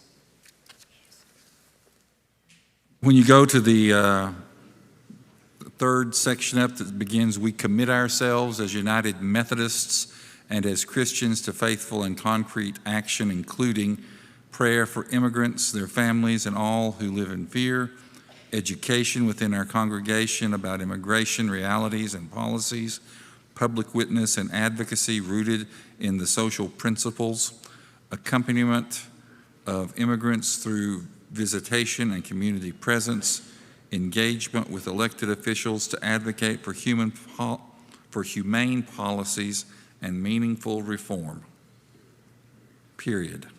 Okay, does that help? Okay. So that's what's before us. We've had a speech for, we've had a speech against. Is there other conversation? Okay. Yes? I'm Pat Rosa with Scenic South, Berks United Methodist Church. There's been so much cruelty and family separation, and I'm very proud to be part of the Methodist Church that is willing to take a stand on this issue. I have to admit, when that last bullet point got taken off, I think it waters it down a touch. But for heaven's sakes, everybody, this is important, and I'm very much in favor of passing this resolution. So there's 2 speeches for, 1 against the resolution. Are there other speeches? This would need to be against the resolution. Are there any other speeches against the resolution? Okay, Micah, are you for or against?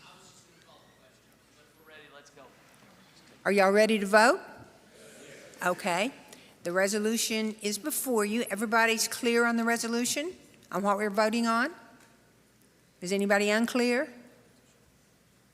Okay. All in favor, say aye. Aye. Is anyone opposed? Okay. Then the resolution as amended has been affirmed. I think you should give yourselves a hand.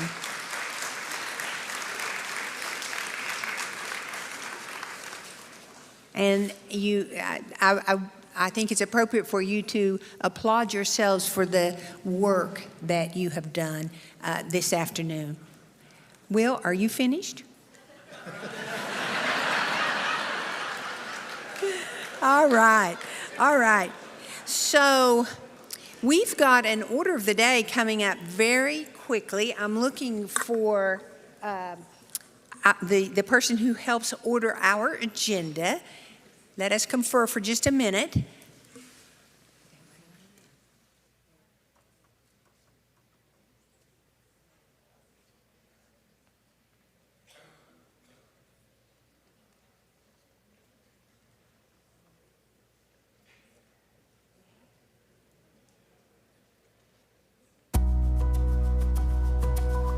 In every place where the United Methodist Church is present, God is already at work, drawing people together in hope, healing, and shared purpose.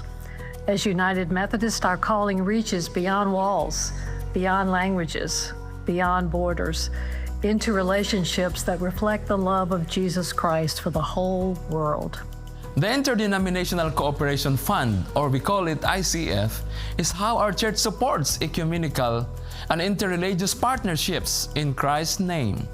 Through this partnership, churches work together to strengthen discipleship, serve communities, and make Christ's witness visible where there is need and possibility. Not only do I have a better working understanding of the history and the theology of the ecumenical movement and the understanding of how we as United Methodists fit into the larger ecology of the Christian faith in the world, but I have a belief and a commitment that it's a part of the Holy Spirit's renewal of the church right now. When we walk alongside other Christians and neighbors of different faith, we discover new ways to serve, to listen, and to love. These relationships expand our ministry and deepen our discipleship in Christ. Diversity is a blessing from God, which comes from our cultures, our languages, and our traditions and how we do things. We come to realize that when we understand what diversity is all about, unity will be visible. And where there is unity, blessings are commanded. In a changing world, collaboration among churches is essential for faithful witness. Through the Interdenominational Cooperation Fund, United Methodist helps sustain trust, partnership, and shared mission. In many communities, ecumenical and interreligious relationship becomes pathways to peace, reconciliation, and a new life. Through this partnership, the love of Jesus Christ is visible in everyday's life. Among faithful Christians, leaders spanning across generations, all of us, the body of Christ, we were reminded that Christ's resurrection is and was for everyone, that division does not have the final word. Your generosity helps build bridges where there are divisions, nurture hope where there is uncertainty, and strengthen the shared ministry of Jesus Christ Church in the world. We invite you to continue giving faithfully to the Interdenominational Cooperation Fund, trusting that God will use these gifts for the healing of the church and the world. Very good. Thank you, and thank you for your support of our ecumenical work across the world, and you heard some about that.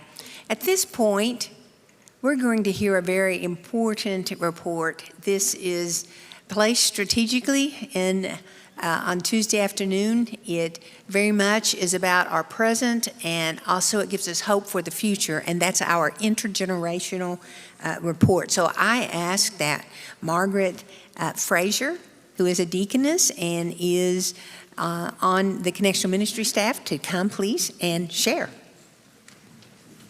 Thank you. Good afternoon, Holston Annual Conference. Yes, good afternoon. I am Deaconess Margaret Frazier, and it is my joy to join you here today as your new intergenerational ministry specialist. It's my pleasure to serve alongside our age-level teams to prepare ministries, opportunities, events, and activities for all ages of the Holston Conference. With this new emphasis on intergenerational ministry at the conference level, we are moving forward together, working alongside each other. Intergenerational ministry is a calling back to our roots of the early church, the one who at Pentecost embraced young, dreaming dreams and old, seeing visions. Our age-level teams, the children's, youth, young adult, and older adult ministry teams, are boldly leading our conference in sharing God's love with all generations through service, ministry, and advocacy. And we are excited for the year ahead, greeting it with new energy and purpose. One way that you can practically assist our age-level ministry teams in their work is to share your demographic information with us. I know Leah shared earlier the importance of sharing your race and ethnicity in her multicultural ministry report, but our age-level teams especially need to know your birth date. Many of you look so good for your age, we would not want to guess how old you are.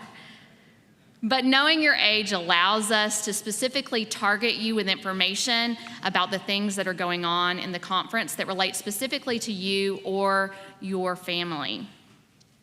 This information also aids our conference in its pledge to intentionally incorporate all ages and generations on our conference teams. This is something that we're really wanting to indicate and emphasize as we lift up youth and young adult voices in particular.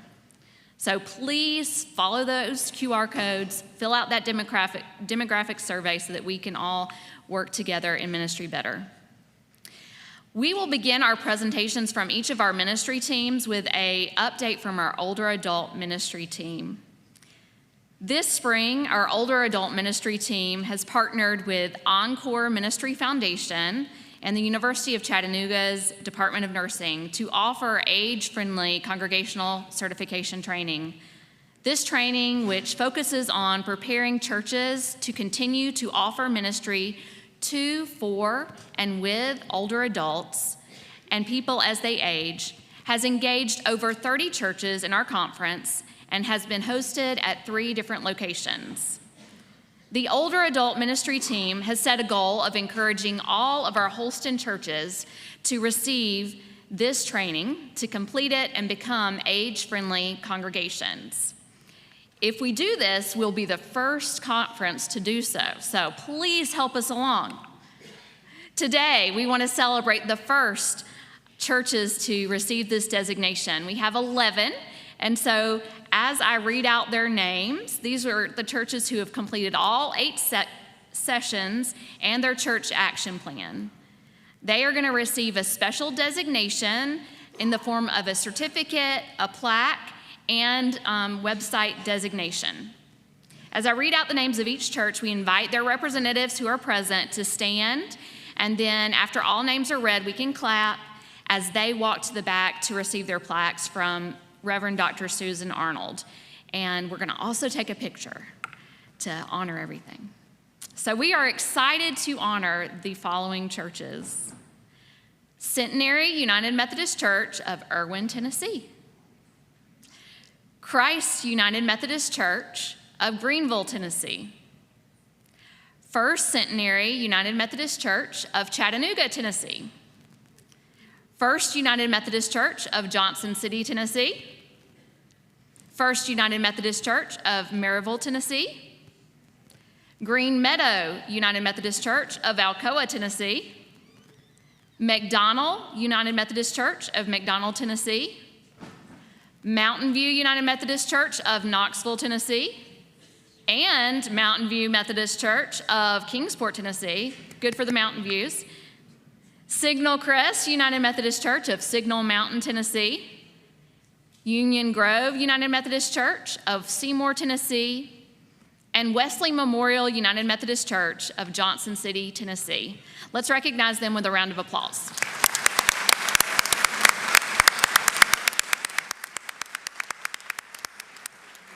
Thank you so much for completing this training. You may proceed to the back lobby to receive your plaque. We now recognize Ben Smith, who is the team chair of our young adult ministry team, to give a report from them.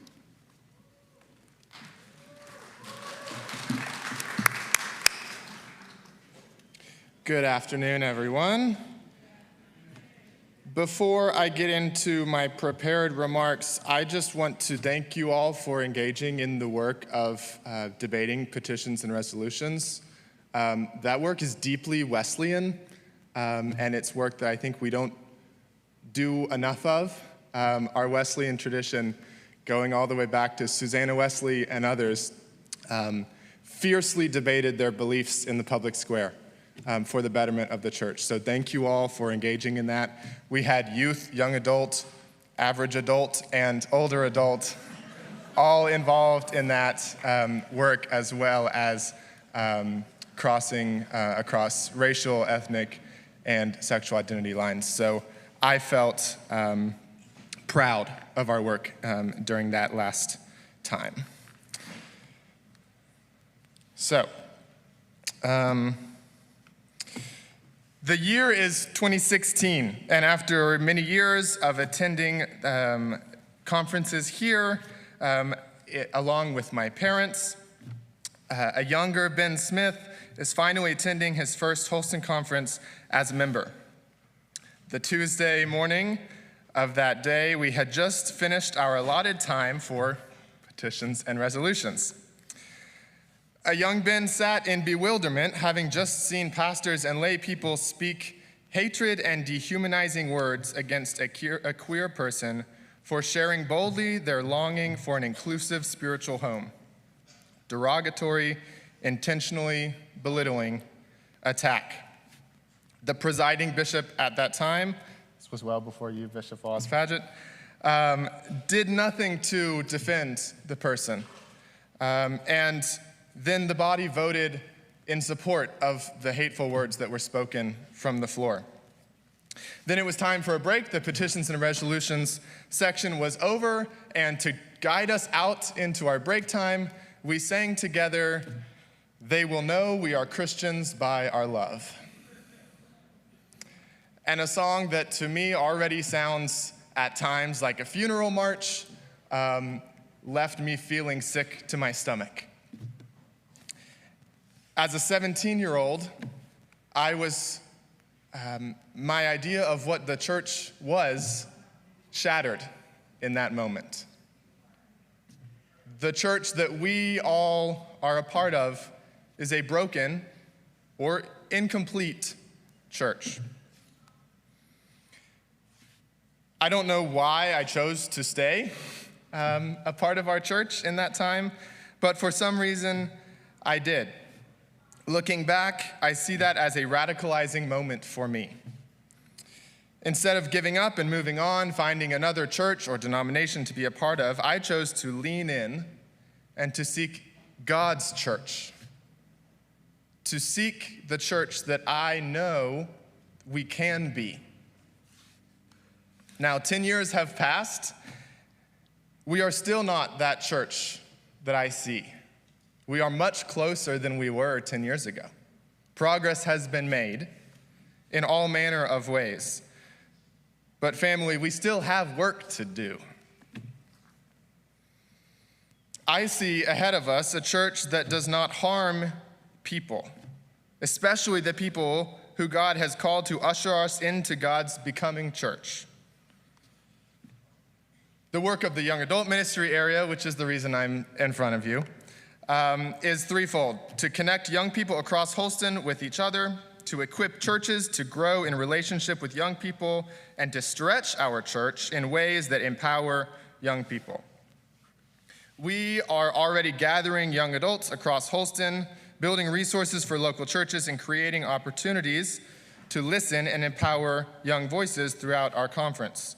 If you'd like to connect with other young adults, for those of you who are in the crowd, I implore you to come to the Red Fox with us for dinner tonight, immediately following the end of our business, where we will gather with young lay and clergy to be in community together. We take seriously our responsibility to call out structural barriers to full empowerment of young people and provide support in addressing those needs.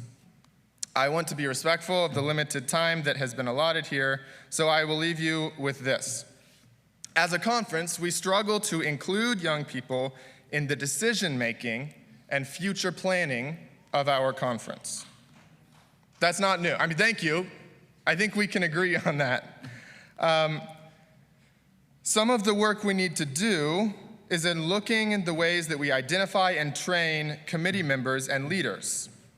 This may mean changing our meeting patterns so that youth can be a part of meetings that would otherwise happen during school hours. This may mean looking at the way that we identify and train up the people who we wish would be more involved in our conference committees. I am encouraged by the priority that the nominations committee has set ahead of them to diversify the membership of our committees. It is clear to me that the self-nomination form is not an adequate way to reach people who are underrepresented in our conference committees. The people whom that form goes out to are the people who are already connected in our church. And so if we wish to identify and involve new people, then we need to find new ways to find those people.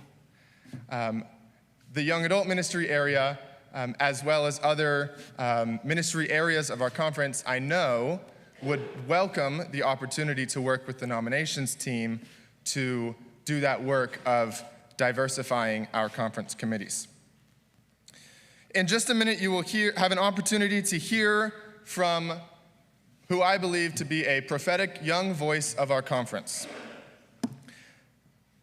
I implore you to seek out the perspective that she shares as a young person. If you do this with an open heart, you will hear the love that she has for our church, the deep desire that she has for us to grow into the church that many of us see on the horizon. Sarah Thomas has a good word to share today. I hope you will hear her and that you will hold her words without offense or personal attack in your direction or that of your church. My prayer is that we would become a church that empowers young people to lead us in pursuit of the church we are called to be.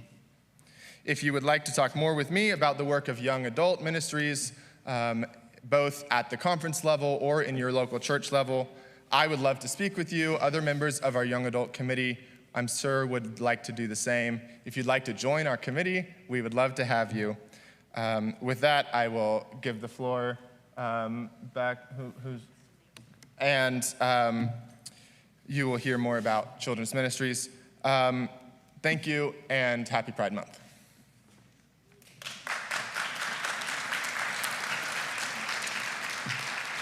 Good afternoon. I am not that young prophetic voice. I am 40.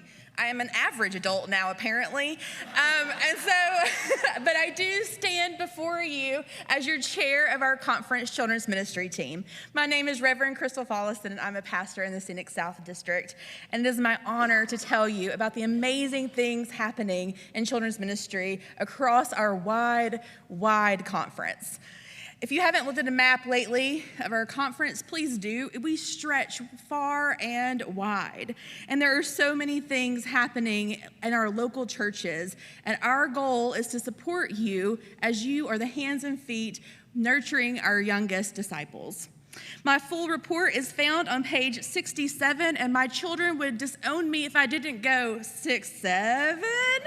So it is a children's ministry report, so it fell on par. So you can find that, friends, in the book of reports. I just want to quickly highlight 4 things for you. The first is one of the most important things that our committee does, and it's called Change for Children. If you have never heard of Change for Children, then let me tell you all about it. If you are an old hat and you've heard about it for years, still listen closely. This past year, we collected roughly around $50,000. And we gave away in grants $41,400 to children's ministries across Holston Conference. Some of those went to 22 different churches. And some of those ministries included diaper ministries that went to babies who families could not afford to buy diapers or formula or childcare products for. We provided backpacks for schools and children who couldn't afford that otherwise. We helped provide meals to congregations that would then hand them out to children after school. We have helped small congregations restart or for the first time ever host a vacation Bible school. We have helped congregations afford to bring Camp in the Community to their local church because there is a fee for you as the congregation to host them. And we come alongside to help make that happen for congregations where that would be a financial burden. And when I say we, I don't just mean my team and myself. I mean we. I mean the Southern y'all, okay? All of us were a part of this. Every penny collected on Tuesday morning of annual conference is spent and given to churches across this conference. Every penny counts. And so I want you to hear that because our goal for the next coming year is $100,000. And I know that you're going to be like, woo, she's new. But here's what I want you to really hear. There are over 500 congregations in this conference, and if every conference gave $200 each, we would exceed that goal, friends. $200 for every conference. That being said, there was a congregation who donated just this morning while I was standing outside with some of my own children and our amazing committee members, and he handed me his check and he said, there are 20 of us in our congregation, and this check is for $2,100.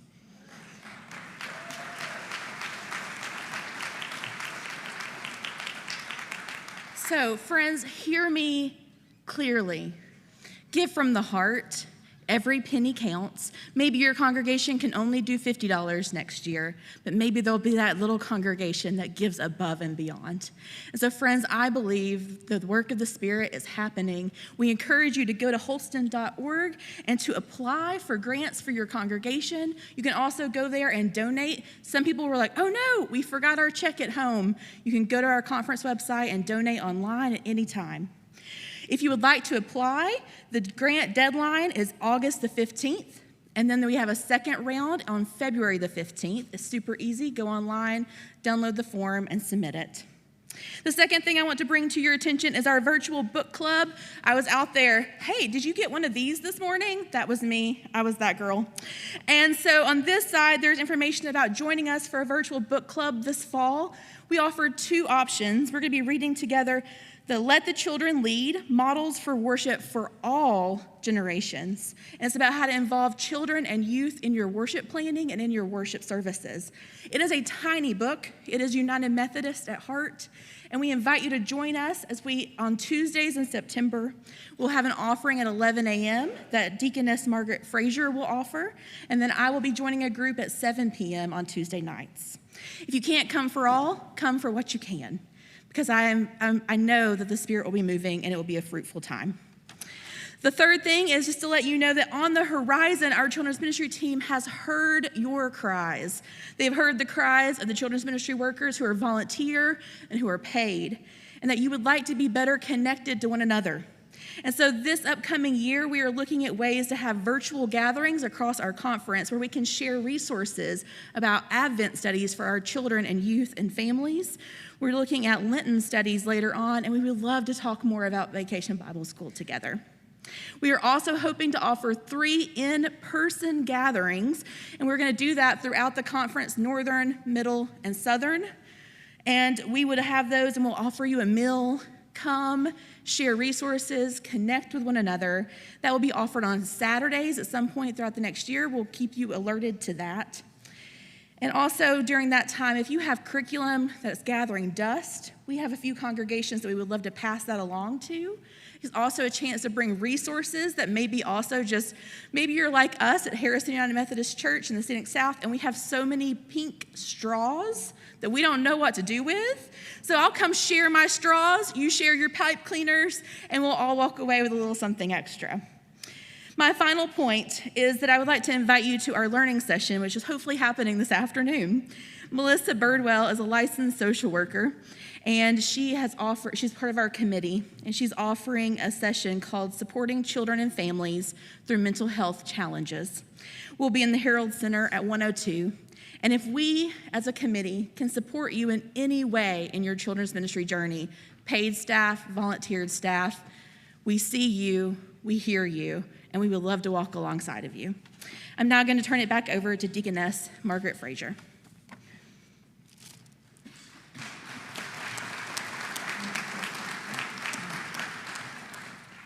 We are so thankful for the work of our older adult, young adult, and children's ministry teams. As we move to celebrate the work of our youth programs, I'm excited to announce the Intergenerational Ministries, in consultation with youth and youth pastors, will launch a new campaign for this year, Holston Youth Belong, or You Belong. This campaign, which will direct our youth programming and guide our fundraising efforts at a conference level, is grounded in the belief that Holston youth belong here and that you belong too. A deep sense of belonging is so essential to spiritual, physical, and emotional well-being. It is our hope that through this campaign, youth will know they are welcomed, loved, valued, and belong here in Holston. To move our work forward with youth, we are launching today 2 new funds, a CCYM Scholarship Fund and a Youth Leader Connect and Collaborate CEU Fund.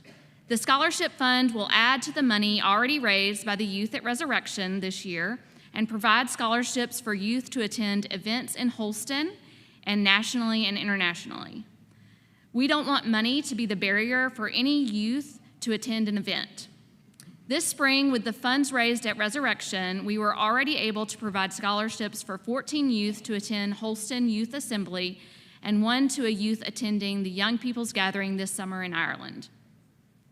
Our second fund for youth leaders will meet the need made known to us through conversations with youth leaders of continuing education opportunities, peer fellowship, and a desire for in-conference retreats and learning events. In providing access to funds, we hope our whole youth programming will be strengthened by the continuing educational experience of our youth leaders. Connect and Collaborate will also operate on a relational building level. With the assistance of our camp directors, we will begin monthly gatherings of our youth leaders in all districts this fall. There'll be a QR code up in a few minutes to scan for your youth leader to connect with us. We want to have a list of all of you out there so that we can get you connected with the right camp directors who are leading your district groups.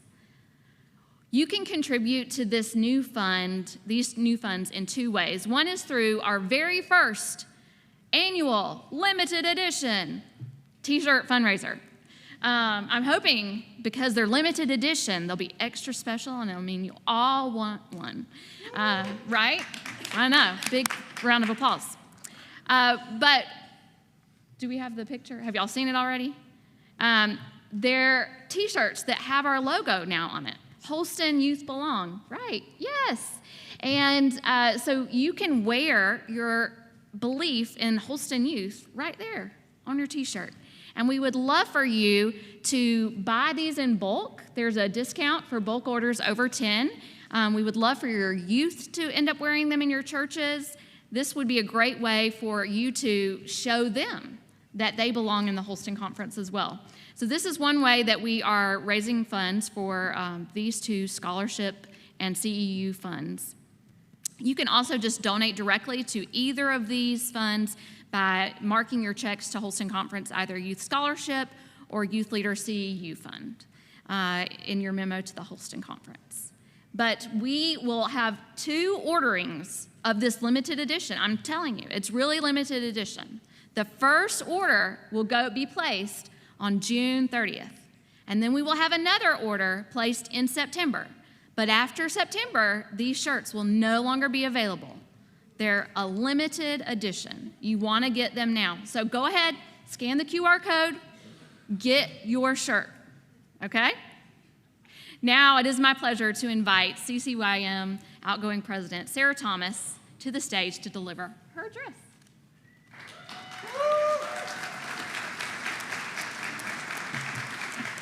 Thank you. I hope your expectations are not too high of me for this report.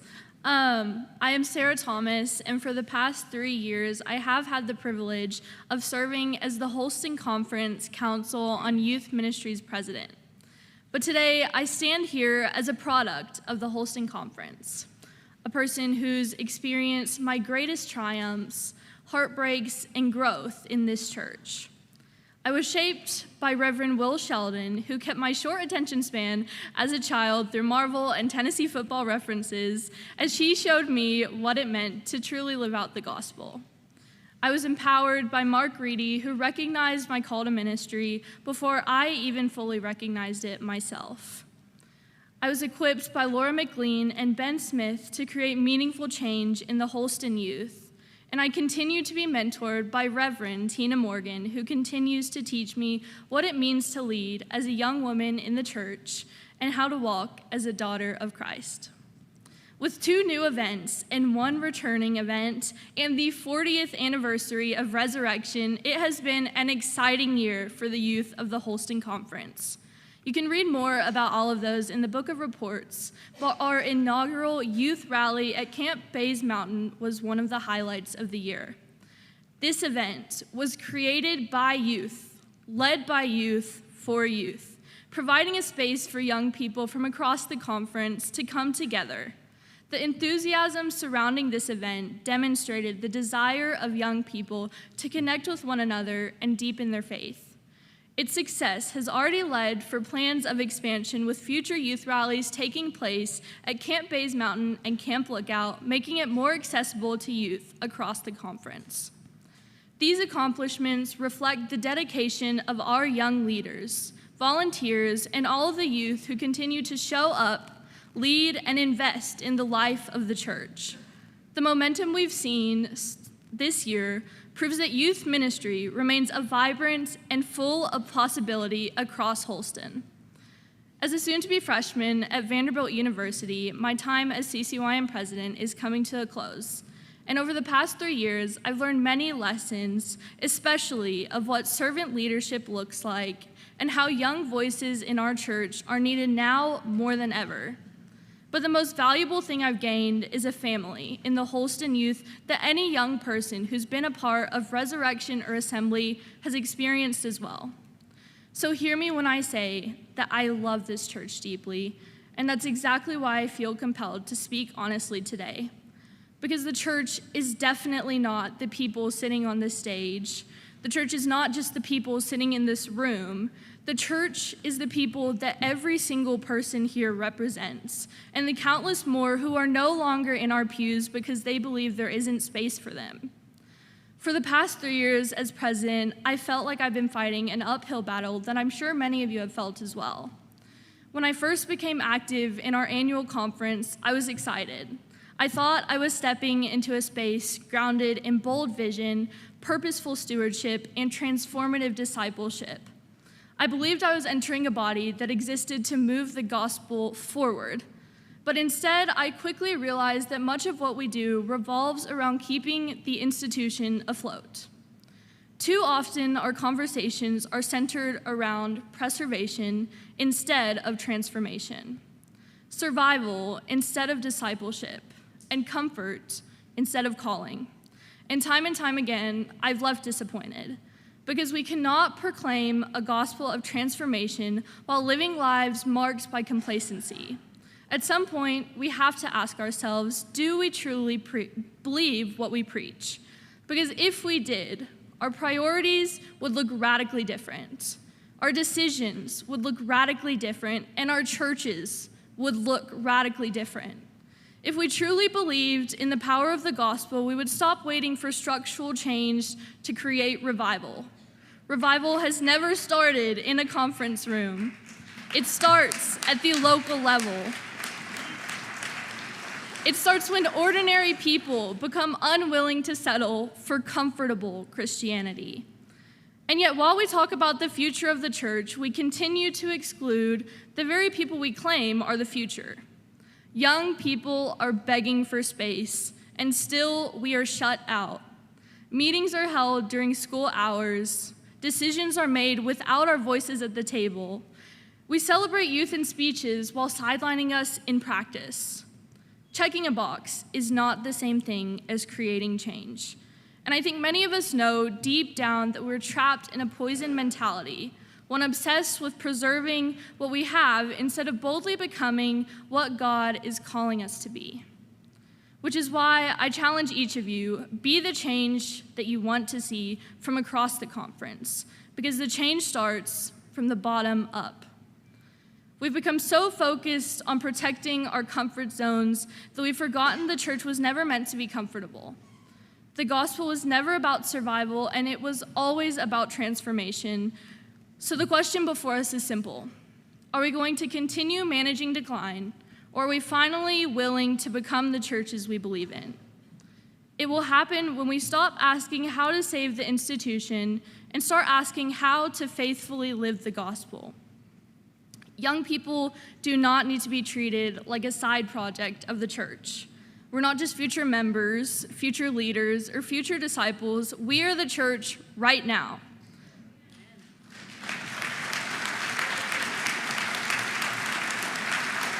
Throughout Scripture, God consistently called young people to lead movements of transformation. David was young. Esther was young, Mary was young, and Timothy was young. God has never waited for someone to become older, more comfortable, or more institutionally approved before calling them to lead. So why do we?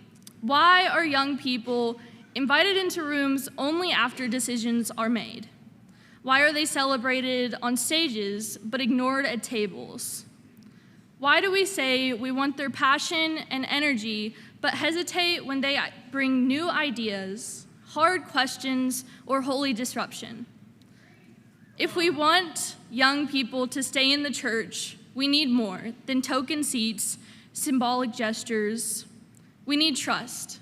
We need responsibility, and we need space to lead before we fully feel ready. And more than anything, we need a church that believes our voices are not a threat to tradition, but a vital part of the Spirit's movement forward.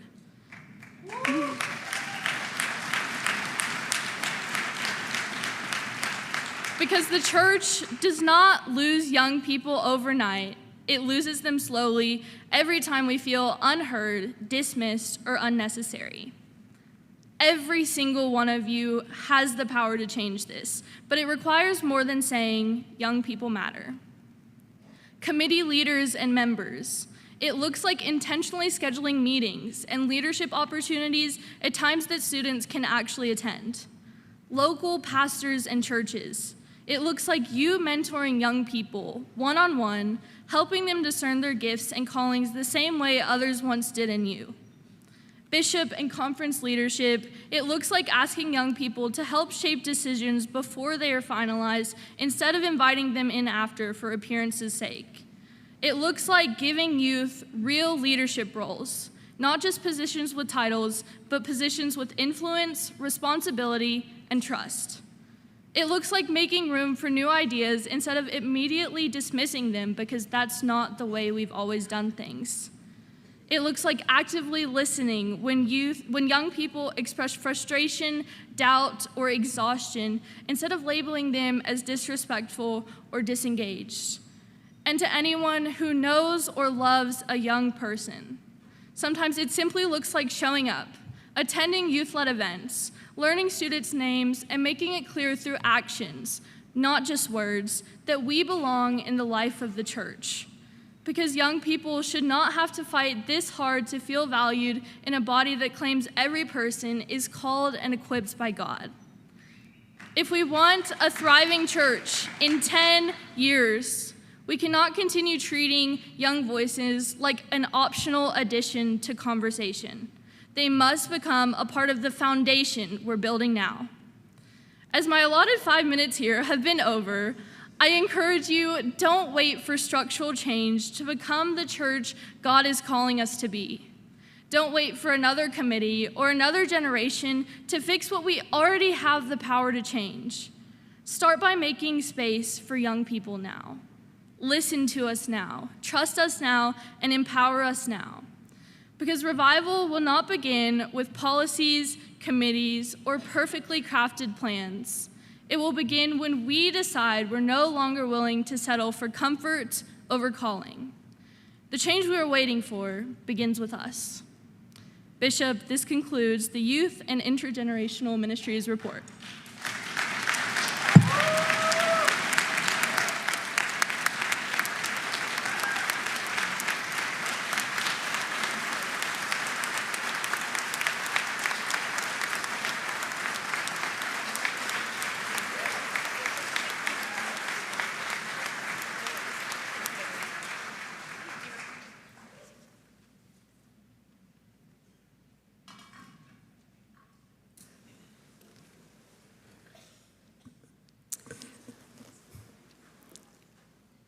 So aren't we grateful for each of these leaders and the difference they're currently making and also what's ahead? Please express your appreciation once more to our intergenerational leadership.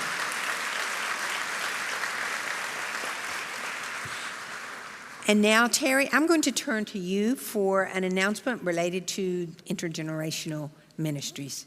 I believe you had a note and some information to share with us. And while he's doing that, let me update you on where we are while he's looking for that. We are going to next ask Alex Thompson and Higher Education to come forward. We're going to need to stop after that report in terms of our work today. There are a couple of reports, Church and Society, and sexual ethics and boundaries that we'll need to pick up tomorrow. And we will now have our learning sessions, 4:15, 4:20, 4:25-ish, until 5:30. And we want to ask you to move very quickly to those when we've concluded, because we have people who've flown in from various places to be a part of that. Our meal time will be 5:30 to 7:30 instead of 5 to 7. Terry. Okay, the Intergenerational Ministry Report wants me to announce that we have many groups of individuals that are with us, and some that are traveling from Holston Conference to Ireland for the Global Young People's Convocation, which is a worldwide gathering of young adults July 7th to 11th. And if you are here with us still and you're going to Ireland, they want you to stand up so that you can be recognized. Or did you just exit with the group? Come on, oh, there we are. Good job, good job.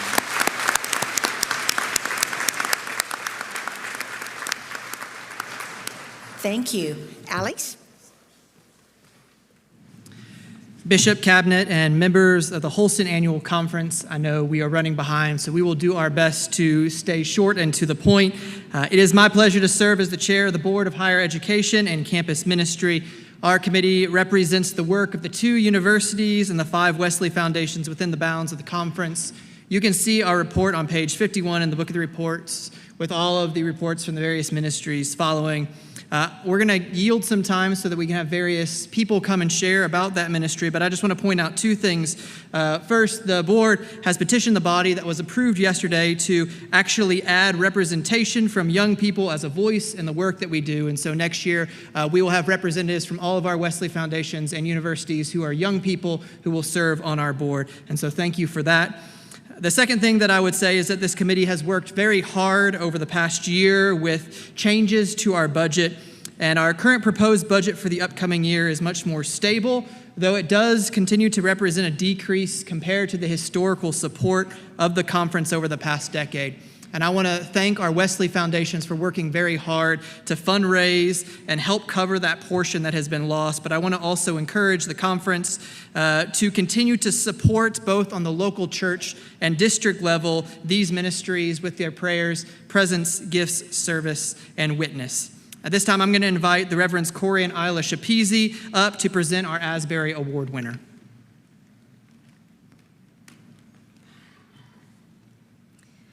Good afternoon.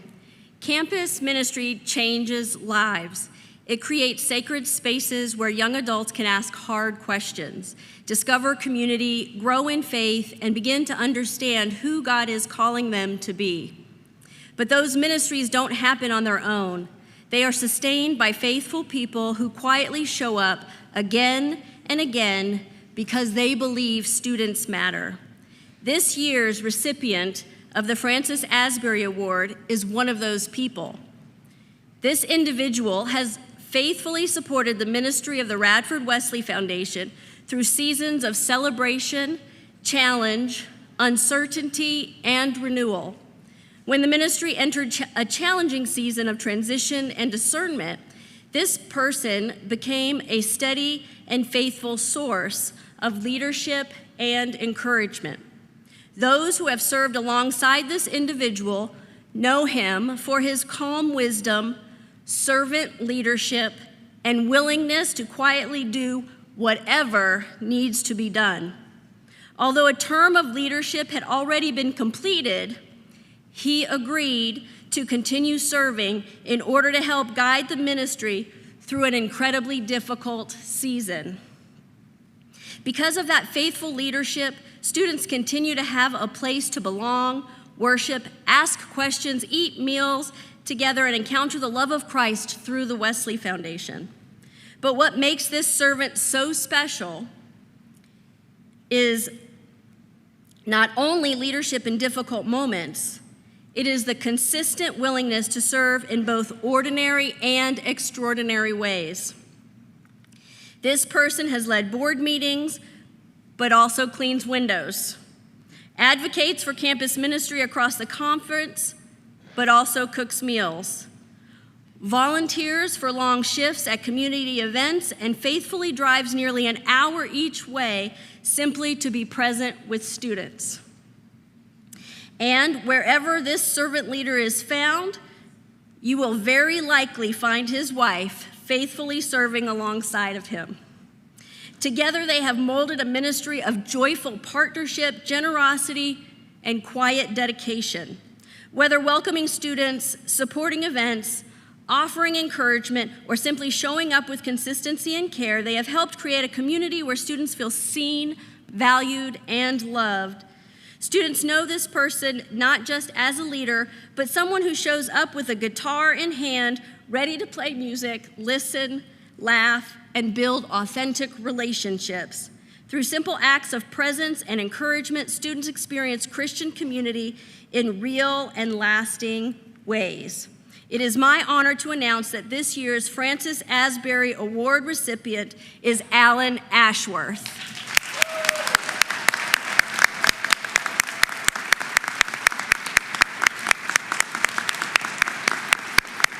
Come on, Alan.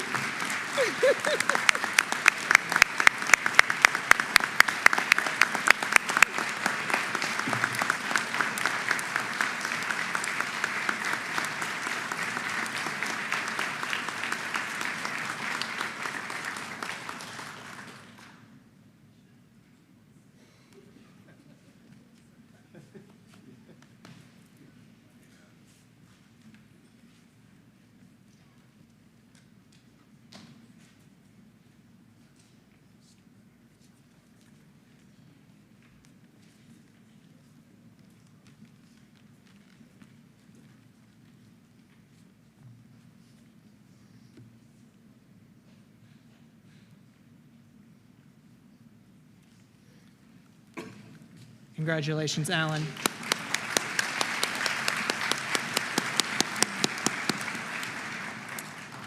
At this point, we will now hear an update from TWU President Tyler Forrest.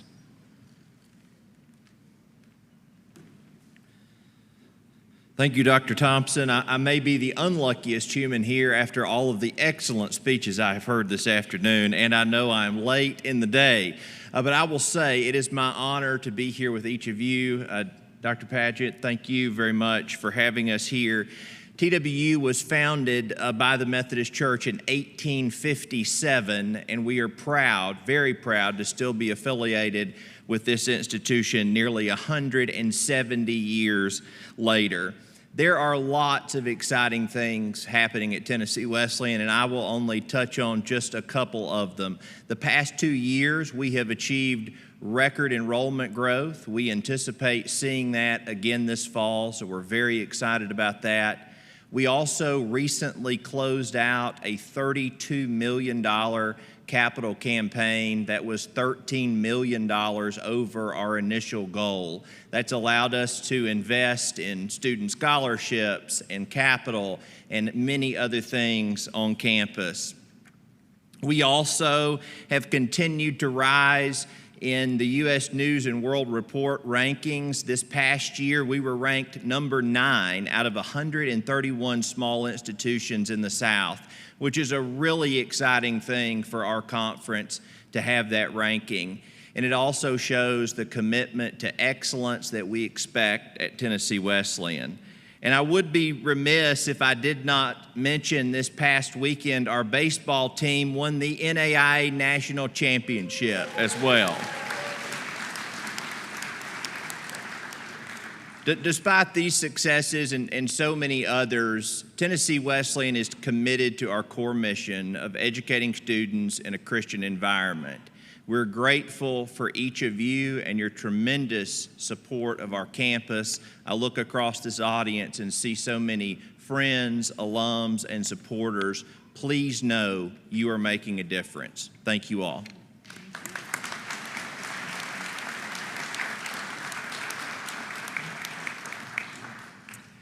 We'll now hear a word from the Reverend Sharon Wright, who comes as the chaplain and representative of Emory and Henry University.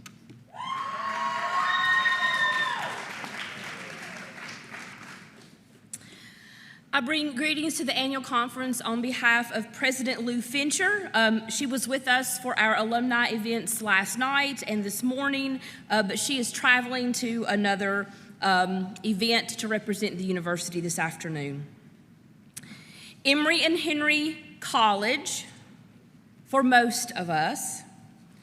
Emory and Henry University, for the current generation, is a blue and gold thread that is woven throughout Holston Conference by geography, relationships, and connections. It's hard to miss how strong that thread is woven through the life cycle of clergy in this annual conference, from credentialing of provisional members and elders on Sunday evening through the retirement and memorial services. Many in Holston are Emory born and Emory bred. At Emory and Henry, education is more than a degree. It's about preparing students for wherever life leads. Our professors know students by name. Learning is rooted in academic excellence. Career coaching, advising, and alumni connections help graduates turn their experiences into meaningful careers. With an Emory and Henry education, students are rooted and ready to go anywhere. Emory and Henry is affordable. In fall 2025, the university lowered its tuition to $19,990 with additional scholarships and aid available. Emory and Henry furthered its commitment to accessibility by launching the Emory and Henry Promise, which covers the full cost of tuition for eligible Virginia students. But what about Tennessee? But what about Georgia, you ask? If you live outside of Virginia and meet household income thresholds, you can still qualify for the Emory and Henry Out-of-State Promise program. There is also other financial aid available on top of that. And guess what? There is financial aid available to you simply because you are a member of the Holston Conference of the United Methodist Church. An excellent education at Emory and Henry is within your reach, and it extends beyond the classroom. Community service, theater and dance, Greek life, marching band and color guard, the Emory Climate Collaborative, student government, spiritual life, and summer spiritual life internships. Athletics. Emory and Henry has 20 men's and women's NCAA Division II athletic teams. Intermont Equestrian. Our teams are constantly winning and placing at horse shows. Just for fun, I Googled college equestrian and found that Emory and Henry University is not only a top hit when you search, but it is also described as, and I quote, a premier equestrian powerhouse. Emory and Henry students are rooted in the beautiful hills and valleys, small towns and back roads of Southwest Virginia, but we prepare students to go anywhere. E&H graduates are making a difference in every corner of Holston Conference as pastors, lawyers, CEOs, teachers, physical therapists, physician assistants, accountants, artists, and the list goes on and on and on. The blue and gold thread that runs throughout the laity and clergy of Holston Annual Conference is strong.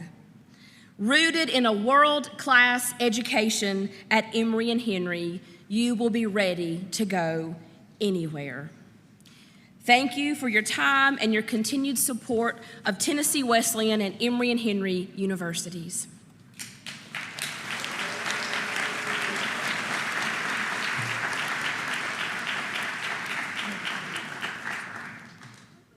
So we thank you for those presentations, and aren't we proud of our Wesley Foundations, our colleges and universities, and certainly the ministry among us. Let's express our appreciation once more.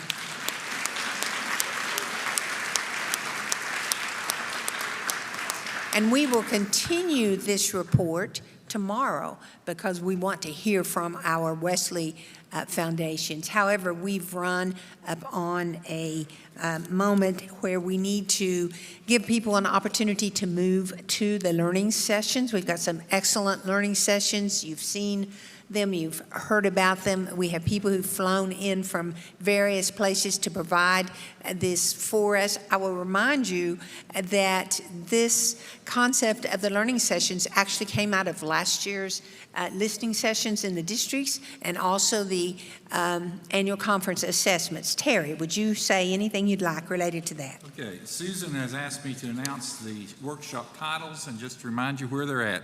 Strengthening the Church here in Stewart Auditorium, Listening Church over in Memorial Chapel, 3 practice circles, the art and practice of having difficult conversations. That's the Harrell Center, 105. Let the Children Come, supporting children and families through mental health challenges. That's in Harrell Center 102. Bridges Out of Poverty. That's in Harrell Center 101. Praying Across the Generations and Prayer Stations. That's in Harrell Center 201. Discipleship Beyond Kinda Christian, From Curious to Committed. That's up the hill in the Terrace Auditorium. Multicultural Ministries and CC/CRC, which I can't remember what that stands for off the top of my head. Me who forgot a mnemonic. Terrace 316 up on the hill. Creation Care, Terrace 319. Exploring the Deaconess Ministry, Terrace 211. And Music and Meaning, A New Place for New People is at Frog Level. And I'll let you, they say that's at 56 Commerce Street in Waynesville. Also, just to remind you, childcare does end at 5 p.m., so parents, you will need to pick up your children by 5 p.m. And a reminder that go on to your sessions as quickly as possible. They will end at 5:30. The meal will begin at 5:30, and we will gather back here tonight at 7:30. 7:30 this evening instead of 7, which is printed in your materials. So go in God's peace. Thanks for a great afternoon.